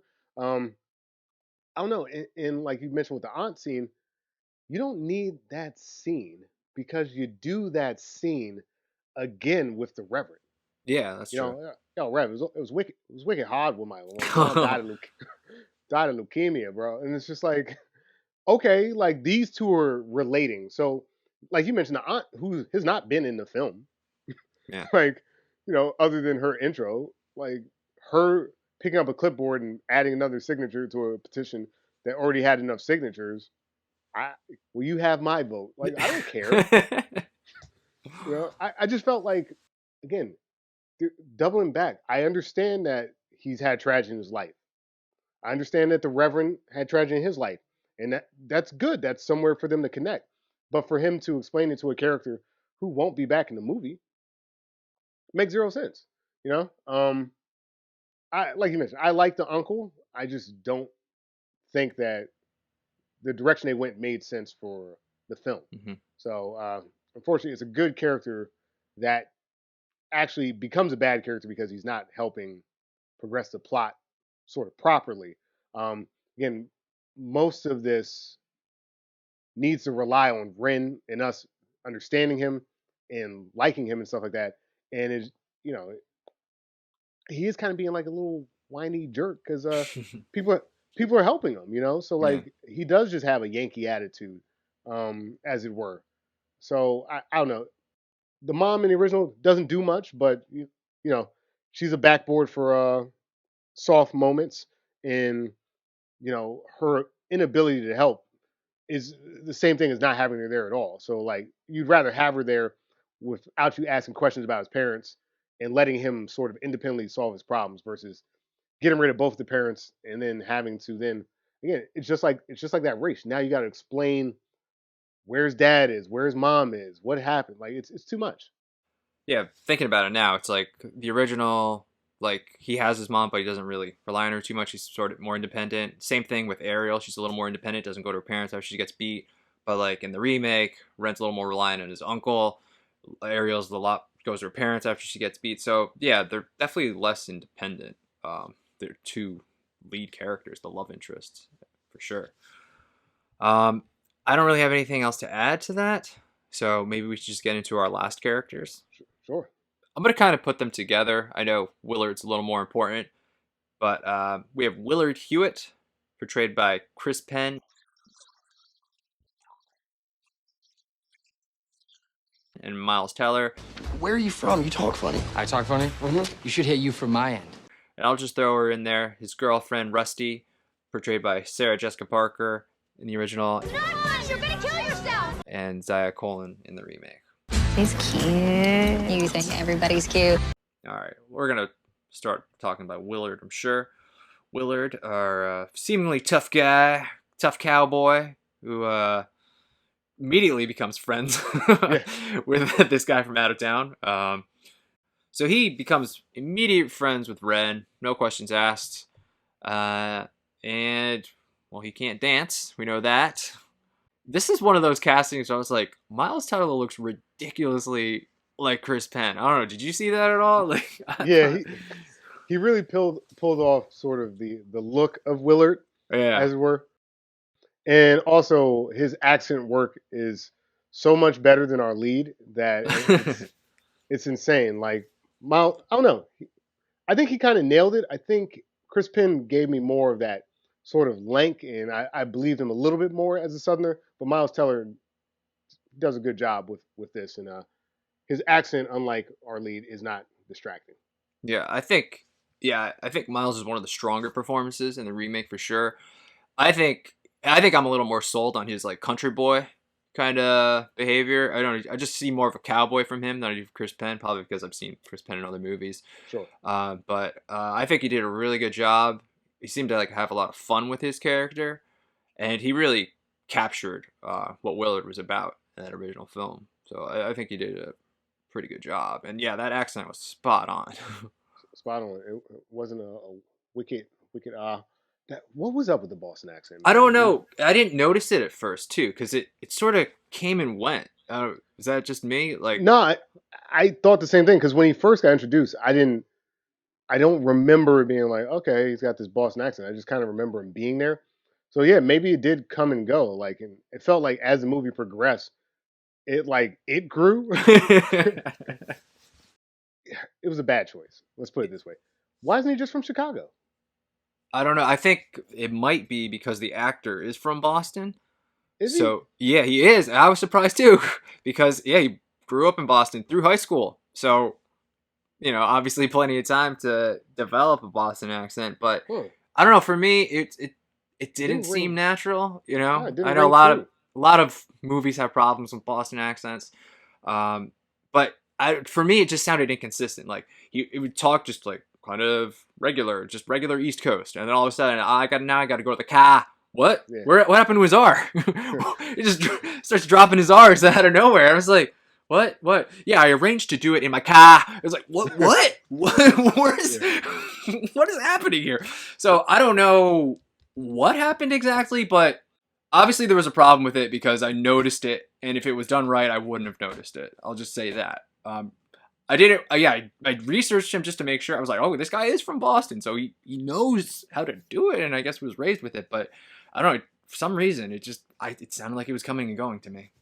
Yeah, yeah. Like, remind me, there was like I forget all the actors that were in it. I think Chris Evans or something. But like, there was a Super Bowl commercial recently where it was like a bunch of people from Boston, and like that to me felt like okay, yeah, those are Boston accents. This one, it's so strange because like I know a Boston accent, us Right. being on the East Coast, so it was just so weird that he felt it didn't ring true to either one of us. So, you know, it is a problem with the movie accent, and it's not like us. I don't know if he like got really good at not speaking with a Boston accent and was trying to lean Right. back into it. But you're right; it was very inconsistent, and there were times in the movie where I didn't even know if he had a Boston accent either. So Yeah. yeah, I think that assessment is very spot on.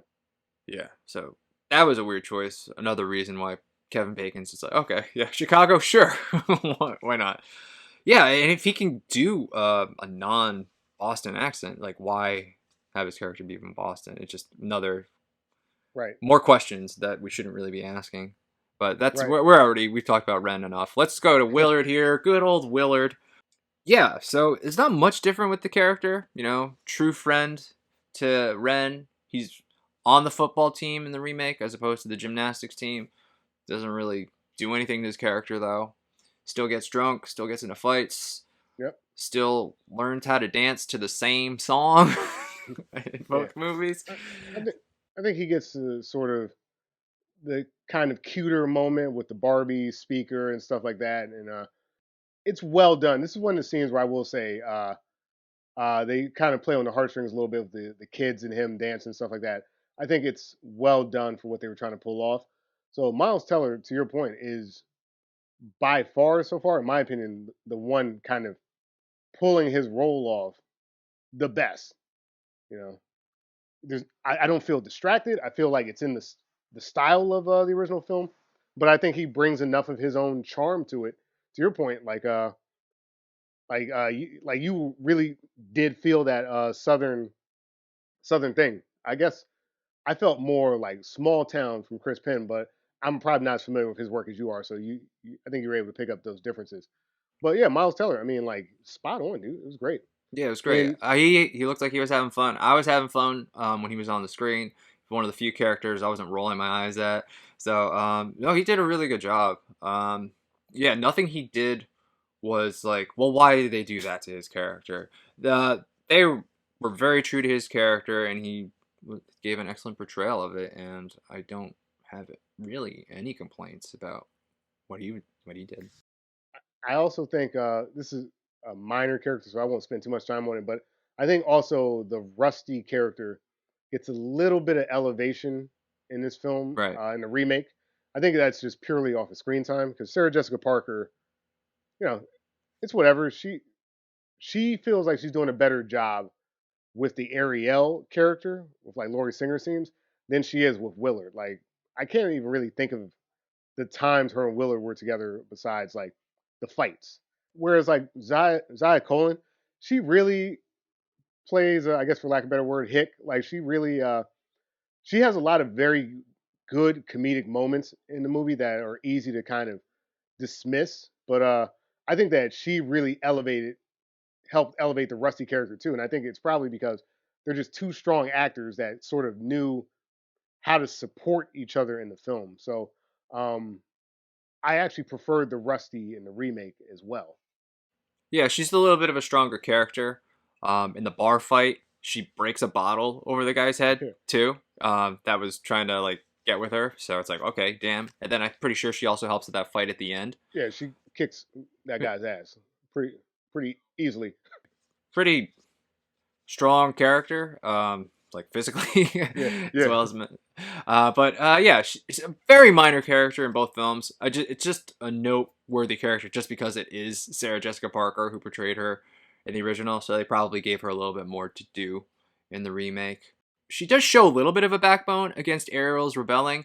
Or when we first meet Chuck, she gets into his car and Chuck's just driving around the track and Ariel's like hanging out the window, like her ass is on the window seat and just waving a flag. And then Rusty just like, you shouldn't be doing that. It's really reckless and he shouldn't be letting you do that. And so it's like, okay, she's got a little bit of a spunk here, but then immediately just like, oh, I forgive you. So I was like, oh, well, why do that with the character? She's going to forgive her like immediately and then they're never going to really butt heads the rest of the film. So some questionable choices, but she didn't really do anything to like, wow, they shouldn't have done that with her character. Just because she is such a minor character in the original.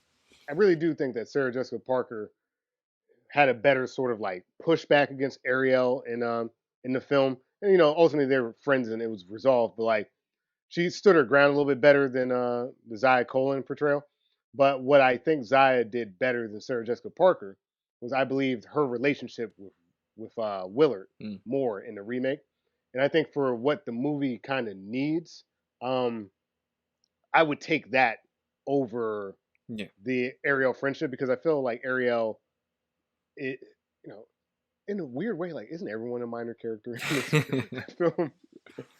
But in a weird way, yeah. Like you mentioned, it's a side character, but notable one, Sarah Jessica Parker, who she is, and notable here because I think this actress did a very good job, Zaya Colin, with making the most out of this very small role. Some good characters in the remake there. I don't really have any other characters in the movies I want to talk about. I mean, you said everybody else is a minor character, because I think we know who the main character in these movies is, Reggie. That's the dancing. That's what we're here for. So we could talk about the music and dancing if you're done with the characters. Oh, yeah. I think we hit every character we need to talk about. The music and dancing kind of go hand in hand. I guess we'll just start with the opening, because you already talked about that. So like you said, the original opens up. We just see a bunch of feet kind of dancing on the floor. No context, just Mhm. just Just Footloose feet. blasting. Kenny Loggins. Here, you got what Footloose? Here's your Footloose. You see dancing. You hear the theme song that's gonna play several times in the movie. This is what Footloose is. You know what you're in for. In the remake, we do get similar scene. We do see a bunch of feet dancing, but it actually works with the story because it's like you said, it's that the kids the night they die. So, what do you think? I guess about just using the Footloose theme, kind of again. I know it's Footloose and it's sort of hard to separate the theme song, so to speak. But what do you think about just let's just do Footloose kind of again? Let's just maybe give it a little bit of a new remix or something. But they still use Footloose pretty much. Yeah, I mean it's Footloose, but there's like a DJ over top of it as like you get the screen crawl MTV films and all that stuff. I actually hate it. I'll just say it like in the original film, it's goofy. It's very 80s. Like it feels like this could have just been like a music video that they threw in front of a movie. Um, what makes it work is that time capsule of the feet have like a reference point, like the whether it's the foot warmers, the types of shoes, the type of clothing. So it has nothing to do with the movie. So I'm not trying to defend it too hard, but it's sort of an iconic opening, and it works in the sense that really it just lets the song be the star. Because in a lot of ways, that song, especially for a movie theme, as it were, is like it's a hot song, but it's a hot song in 1984. It's a fun song, drunk at karaoke or an 80s night. It is not a song that in 2006, me and all my friends were going absolutely apeshit for at a kegger. So I just, okay, cool, context, but why? It's not the right song. They should have done something different. Like if you're gonna do the country music thing that they did throughout, it should have been like a line dance with a country version of the song. I would have forgiven that, but this was just Kenny Loggins' Footloose with a bit of a DJ over top of it, and it contextually doesn't make sense, even though you're trying to contextualize it. Yeah, it was confusing for me because I'm like, is this taking place in the 80s? When does this take place? It wasn't until Ren took out The an iPod. iPod, yeah, that I was like, okay, this is not in the 80s. Like I was unsure up to that point. So yeah, there's not going to be kids in. I'm gonna say this film was filmed 2011, but it takes place like 3 or 5 years before that. So yeah, around 2006, like you said. Yeah, they're not gonna be going nuts over Footloose at some kegger. Yeah, it's absolutely absurd. But in 1984, that makes sense. Yeah, man, Kenny Loggins was a shit. Did you see Top Gun? Yeah, He did exactly. fucking Danger Zone, dude. This guy's doing Footloose. Of course, the kids are gonna dance to that in 1984. So yeah, I didn't like that. We're just gonna do the same music for like a lot of the movie. We'll get to it as we get to the other dance scenes, but they just used the same stuff and just gave it a little new polish or something. To your point, like since we didn't know if they were going to do this setting of the 1980s, they really should have. There was no reason. Um, that probably would have sucked a little bit too, but there was no reason to do this. Yeah, Like why Footloose when you have a few scenes later where you're dancing to David Banner? So like, where's the consistency? right. Like why? Like these kids are going out of their way to like get underground street music to play in the parking lots. Why are they losing their shit? Like full on dance numbers of Footloose on this like sort of elevated kind of like stage thing at this kegger, and you see the solo cups and stuff like that, and it's like again, I understand the context and what you're trying to do. Hard pass on this. It's not the way they should have started the film. At, at a certain point, you just have to define your own film, and I think that this didn't make sense, and they shouldn't have done it. So that was one dance sequence Yep. that was just yeah, it didn't work for me in the remake. What are some of the other ones? You'd mentioned when they go to the bar. We could talk about that one. So in the original, they go to the bar, and again, we hear Footloose. Got to get their money's worth on this Kenny Loggins song. But in the remake, we do hear country music, like you mentioned, and that makes sense. Yes. Contextually, that makes a lot of sense because we're out in Beaumont, wherever, it's Georgia in the remake, and yeah, of course they're going to be listening to country line dancing. And of course, and then it makes a lot more sense that everybody would know it because when it comes to line dancing, people know the moves. They're not just going to randomly know how to dance Footloose in the middle of a kegger. But yeah, dancing to country music and doing country line dancing, yeah, that makes sense. People would know how to do that. So this is what I feel like the movie should have done more of. Just kind of, go its own path, forge its own path. And I'm not a big country music guy. I was like, oh God, I hate this. But it makes sense, and that was a good decision to not do the Footloose song again. It was a good decision, and there's different times where they do country remakes of certain songs like that. Holding Out for a Hero song we were talking about. They use that with an acoustic set at one point. Yeah, that's right. As atmosphere, and do that. Just do that, because like if they had opened with that kegger, as it were, with a country line dance, I wouldn't be complaining. I would just be like, okay, like, do I, like you mentioned, do we love country music? No, but like, I know that people, like you mentioned, know line dances. So what? I wouldn't have a lot of questions, but I got questions about 80s music in 2010. Just a lot of questions, really. Yeah, he plays a lot of 80s music in the remake. He finds his uncle's records, blasting some Quiet Riot. Yeah. It's like, all right. It's like, I get it, because the original was made in the 80s, but we have so many 80s references, and it's like, I don't know if kids in high school really give a shit about the 80s, man. It's like, just, isn't it weird that like he's getting pulled over listening to like Quiet Riot? Yeah. And I can't do his accent. It's ridiculous. But like Quiet Riot, a little too loud for you, and it's just like, okay, like, is he getting in trouble because it's just music? Because like, or is it because it's Quiet Riot?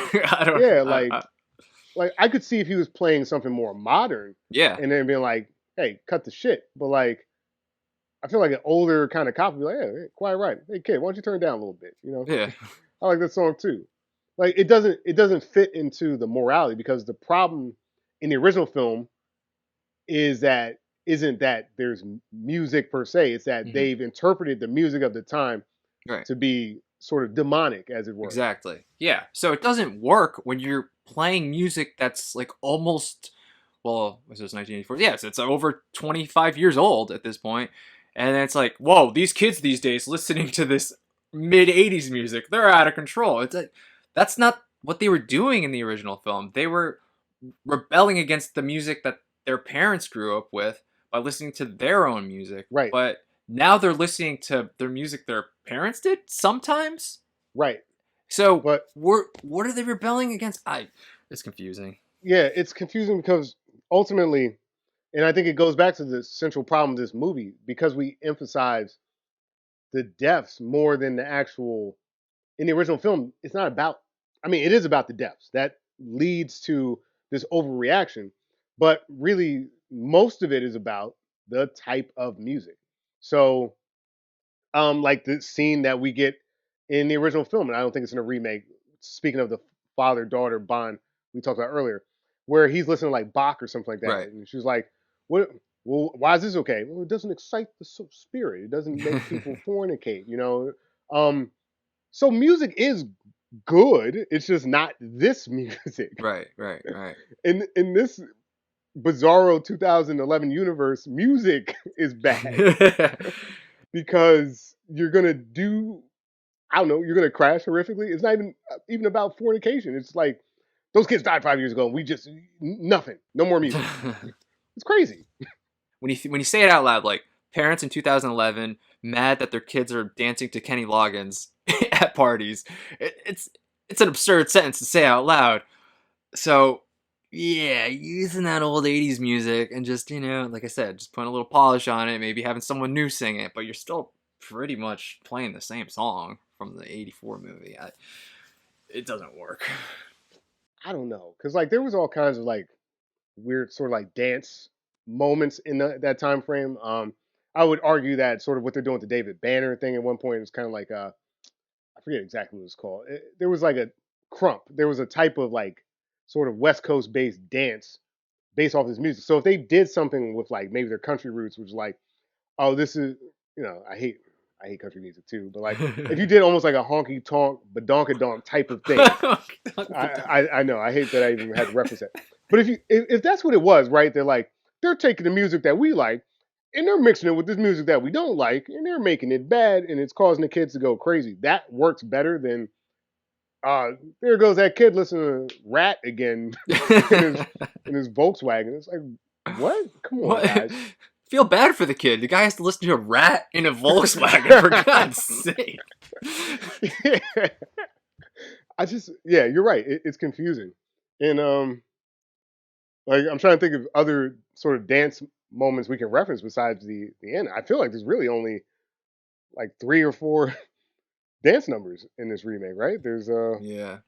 There's the Footloose opening, which, as we know in the original, has nothing to do with the film. There's the bar scene that you're talking about. There's that sort of David Banner scene that we talked about that has no real equivalent. Mm-hmm. I guess it was when they were, the jukebox sort of dancing scene, which, again, that scene works in the original because those kids can't really dance. Yeah. They're bopping, moving around. So I'm convinced that they have never danced before. They just, they're just moving their bodies however they see fit. So then you understand why we have to train Willard, because I'm not seeing people doing backflips and serving people up in the original. But yeah, so what are your thoughts on that Willard dance sequence? So again, we're using the same music pretty much that we used in the '84 film. They try to change it a little bit by having the little girl sing. Yeah. I know you said it like pulled the heartstrings a little bit. I was like, "Fuck this shit." I did not like it at all. I don't know. I thought it was cheap. Yeah, it was cheap, and it's like these little girls. Nobody likes this song. Come on. I mean, you're not gonna have these little kids sing this song. I don't know. I didn't buy it. Like, again, just like, why are we using the same music? Why can't we do something that the kids would actually like? Like in '84, this was a big song, so yeah, they're gonna be listening to it. In 2011, is this really how he's gonna learn how to dance to modern music? By listening to this old They would have been 80s playing pop like song? Lady Gaga or something like that. Yeah, right? it's like, were you also confused because I was kind of tense watching that because I was worried that because the uncle was such a strong character, I thought he was going to show up in some capacity because they're more or less breaking the law, and like we had that scene in the original film where like the girls had like the brick come through the window. I thought there was going to be kind of like this moment where like, oh, you're bringing this into my house, and it's just not there. oh yeah. No, I forgot about that. When he was sort of learning how to dance with the little girls. No, that's interesting. The song was too good, Reggie. I wasn't scared at all. Let's hear it for the boy. Let's hear it. Let's hear it for my man. No, it was. I mean, it was fine what they did in the remake. The decision to use the exact same song, but you just have little girls singing over it sometimes. I don't know. It felt weak. Like they're just like, hey, just like the original, huh? No. I'll just watch the fucking original, man. Give me something new here. Right. No, I'm with you. I think they probably knew that Miles Teller was doing really well for them in this film, and I think they just wanted to give him more time here. But that's why I didn't hate it so much, probably, is because Miles was doing a fine job. It's a long sequence, though, man. It's a really long sequence. I don't know, man. Like you mentioned, it's not different enough, or really different at all. So yeah. I'm not sure what. Yeah, I don't know why they did that, because they do have dance sequences that are different. Let's go to the angry dance. Let's talk about Ren's angry dance. Yes. I don't even know. Do you know the song that plays in the original? Because I don't know. Never by Australian rock band Moving Pictures. I'm gonna play a little bit of it. Yeah, generic 80s cheese. Yeah, generic 80s metal. Okay. All right. Like I said in my synopsis, Ren, not knowing how to deal with all this frustration, anger, deals with it the only way he can, and that is to dance hard. So he's dancing to Never by Moving Pictures in the original, and he's dancing to a little bit of White Stripes' Catch Hell Blues, a song I actually really like in the remake. So here's an example where you pretty much have the same thing happening, but at least they changed the music and Right. updated it, and they updated the choreography to. They made it a little more angry too, because he was breaking a lot more shit in that remake. So Yeah. They don't always have to borrow or steal outright from the original movie. They can sort of find their own footing, but Right. I don't know why they don't all the time. To your point, the diner scene, we've updated the music. The angry scene, we've updated the music. And we've updated the choreography too. I, you know, purely as like an 80s nostalgia thing, I like the angry dance scene in the original. Because like we mentioned before, it is absurd. It's absolutely absurd. And like it's clearly a stunt double. It's clear. Yeah, when you can't see his face and it's just a silhouette, that's not Kevin Bacon, kids. I don't know where the uneven bars came from in that warehouse. But like I think what works for that scene is that Kevin Bacon's sort of star power there. Like it's a patently absurd thing that's happening, but like given all the tension that we've seen with his family, with people in town and stuff like that, and they do the montages in both films. They do all the flashbacks. We're like 30 minutes into the original film, and they're already showing us all these flashbacks in montage form. It's like, what? We're barely in the movie here. And it's already a flimsy plot, so like this is most of what already happened. I hated in the remake though the amount of, like just do the dance. I don't need the Mr. Dumbo, more like Mr. Douchebag. Yeah, can't tell me you don't own me, man. It's very Like, Anakin Skywalker of him to yeah, do that. he's jealous.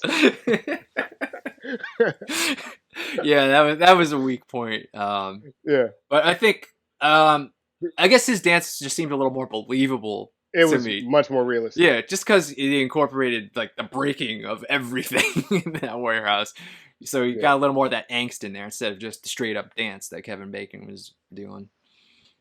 Yeah, yeah. The original one is it's a time capsule. Yeah. It's such a it would never work outside of that point in time. It's just it's so ridiculous. Like he's got his shirt on, and he has to take it off, and he's hitting like walls, man, like so hard, and he's got so much frustration. He doesn't know how to get it out, man. Paramount Pictures presents Footloose. And then he just leaps through the air. It's pretty ridiculous stuff. stuff. I'm talking shit. I love that scene. Yeah, but no, to your point, I think that the star power isn't there for me, but even me being a complete Kevin Bacon sort of sycophant, I appreciated the updated choreography because it made more sense. It just looked more realistic. It was a nice interpretation of that original scene. It's like if you have to do it, because you're going to have to. If it's not there, everyone's going to be like, "Hey, why did they take that out of the Footloose movie?" But they did it. They did it well. Yeah. What are the stronger, I guess, sort of interpretations of what was done in the original film? Sure. And then I guess that just leaves us with the dance. Yeah. Yeah. More Footloose, if you will. Again, just like he shows up, Ren in the remake, wearing the exact same outfit that he wore in the original. I know, I get, like, hey, another nod to the original, huh? Like, I get it. I'm already 100 plus minutes into this movie. I know you've done it the whole time. You don't need to give me another freaking Easter egg, I guess you can call it. Is it an Easter egg if it's right shoved in your face? So, yeah, I don't know. And then they're doing a lot of the same dances. There are some new dances at the end, but they did a lot of the same dances too, especially that like last one. One guy kind of break dances at one point.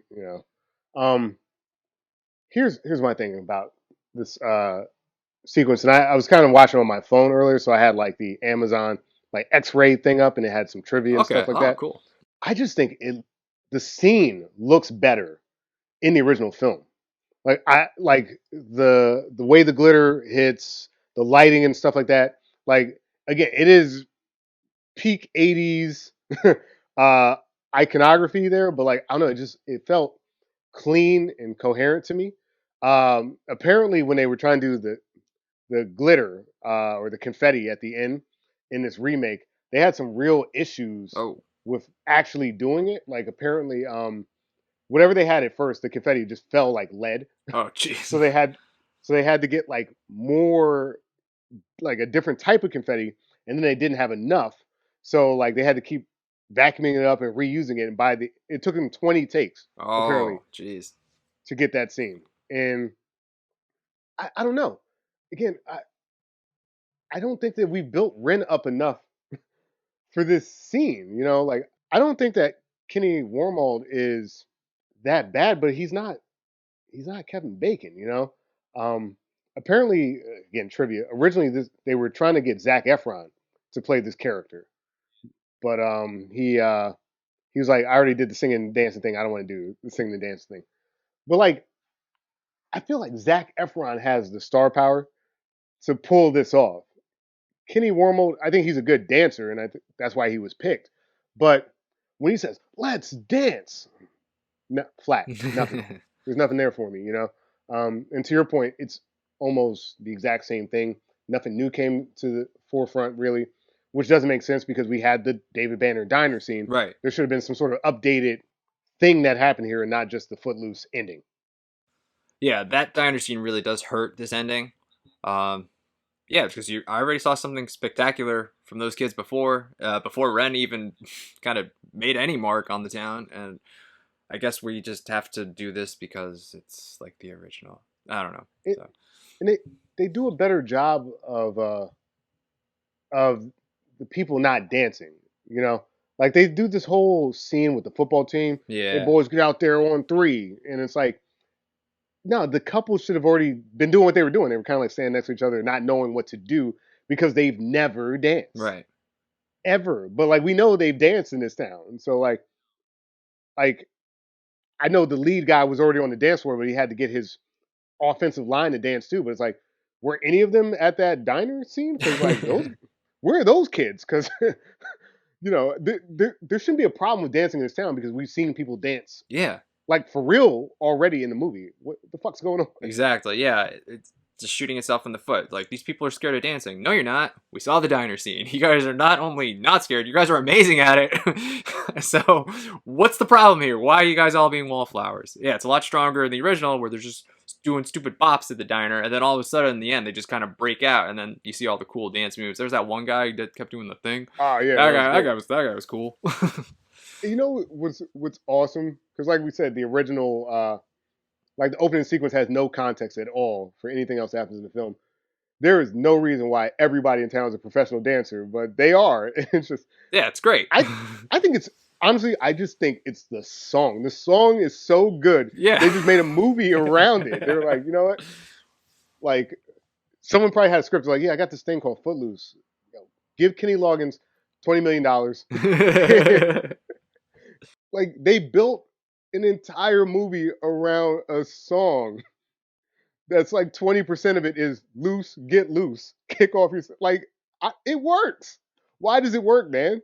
I mean, I wish I knew, man. I'd be rich if I understand how shit worked like that.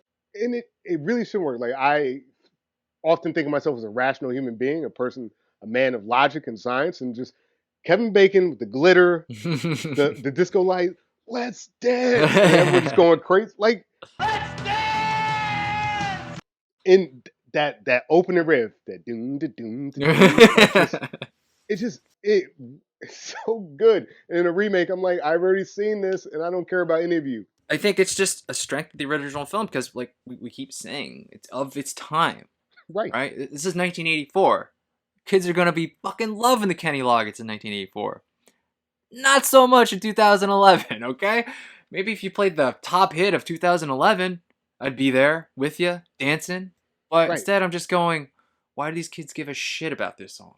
Yeah, I know. It's It like doesn't work. Like you said, they're rebelling with their music. They're using, that's just like a form of their rebellion, the kids.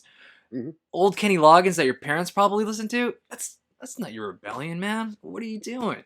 yeah, and for an audience at that time too, this must reinforce, especially for a younger audience, um, this idea that yeah, this is new. This is like the future. We're not our parents. We're this young, cool, hip generation. And look, like this parable, as it were, the story of the small town that's trying to repress you.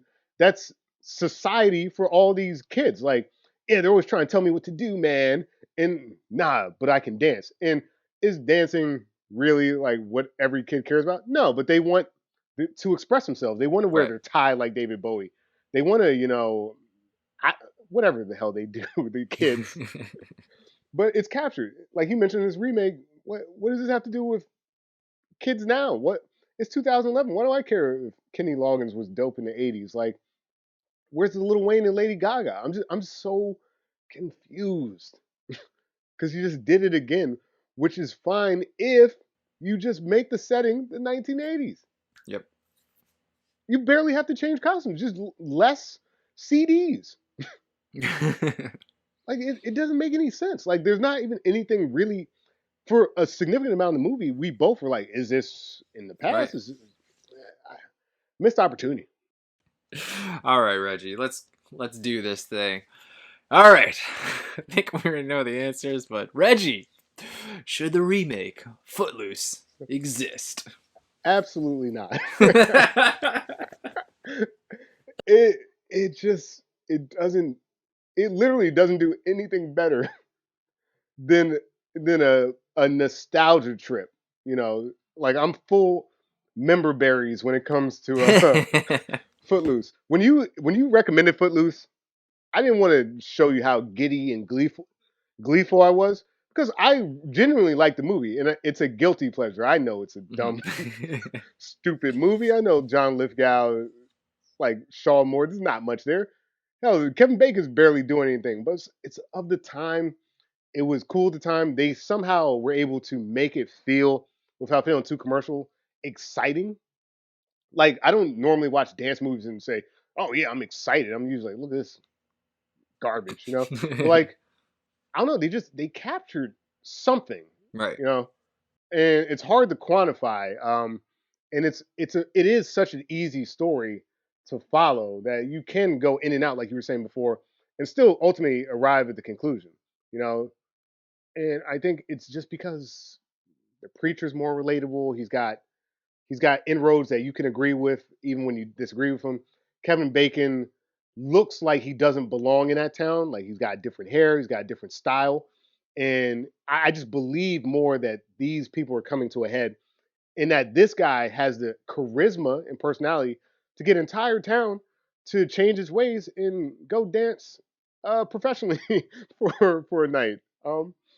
I like it. I like that movie. I hate the remake because I saw that movie. I didn't need to see this. I'll just go watch that again. Why would I watch this with an actor I like less?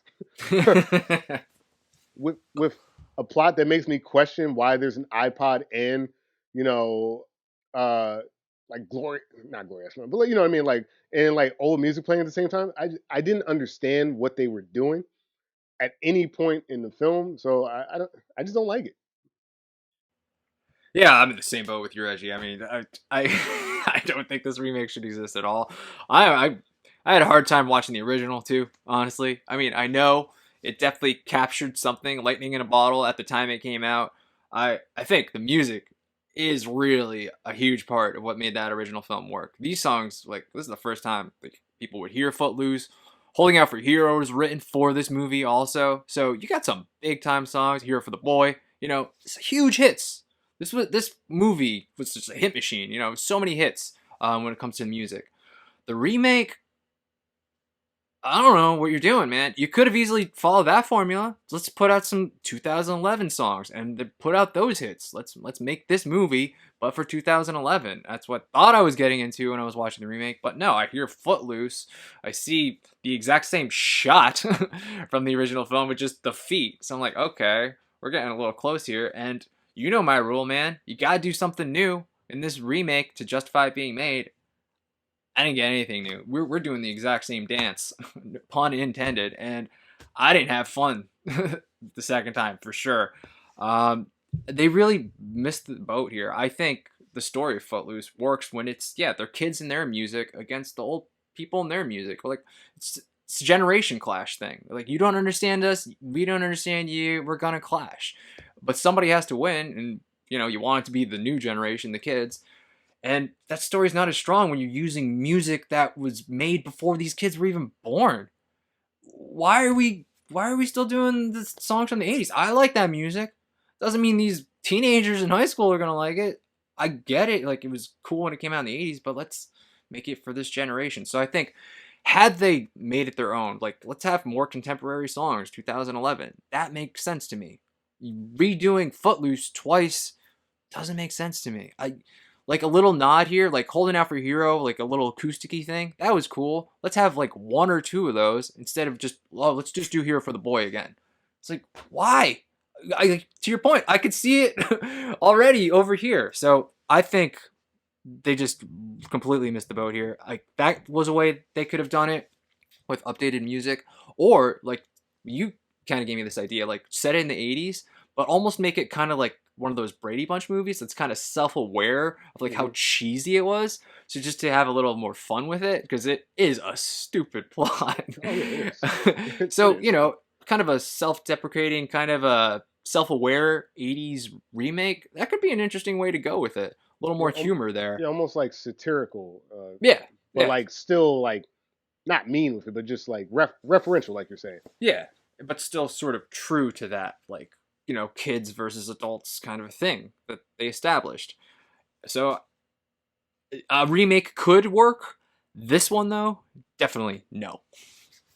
See, yeah, especially too, because biblical themes don't play the same 30 plus years later. I think society's grown a little bit more secular overall. I kind of like what you're saying, which is, you know, modernizing it. I could see the plot where, you know, the people in the town are rallying against like the modern music. And then they take some of those 80 songs like, well, you were listening to this. And then like pointing out like, I don't know, inconsistencies of that logic in the music that they grew up with, you know, that would have been interesting. Or like we mentioned before, or like modernizing. I don't know. Like there's just so many things they could have done, and all they did was just. I mean, let's call it what it is. This looks like a cash grab to me. You just took the exact same thing, repackaged it, and tried to say we're gonna resell you Footloose, which is ridiculous. It's the same movie. It's almost up there with Psycho, just like how much they took from the original source material. Like, a lot of lines are similar, not every line. They did change a thing here or there, but this is along the lines of Psycho of just they just did the exact same thing, and I don't like it when they do that. Yeah, I think that's why I missed this movie the first time around. Like I saw it, and again, I have a inclination to like Footloose related things. I saw the trailer. I was like, it looks like they're just doing Footloose. I skipped it. So, you know, if you watched it for watching this series, sorry.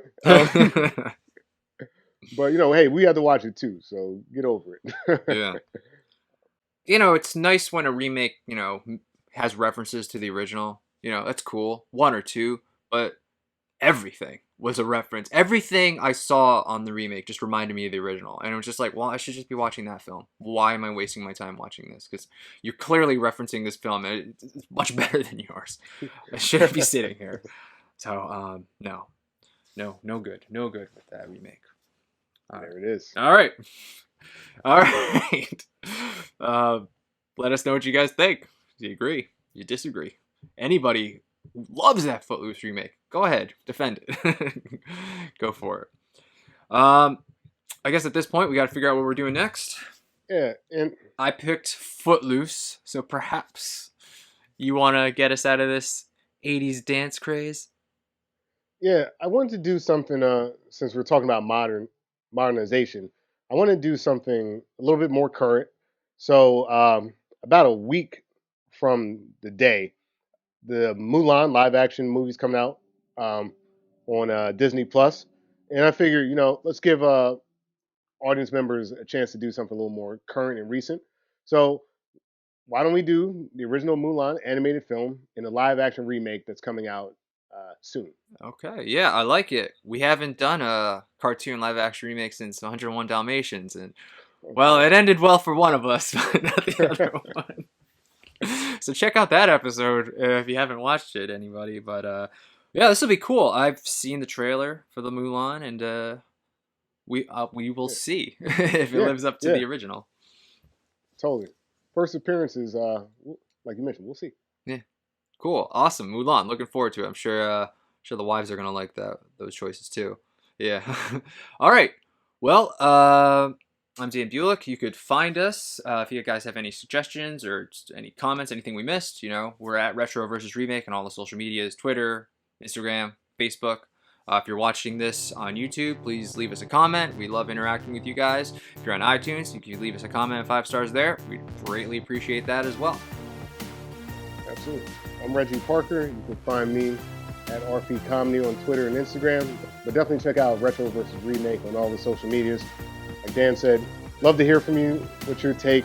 You absolutely want to cut loose, Footloose? Let us know. You know. All right, and with that, thanks for watching. Thanks for watching another episode of Retro versus Remake.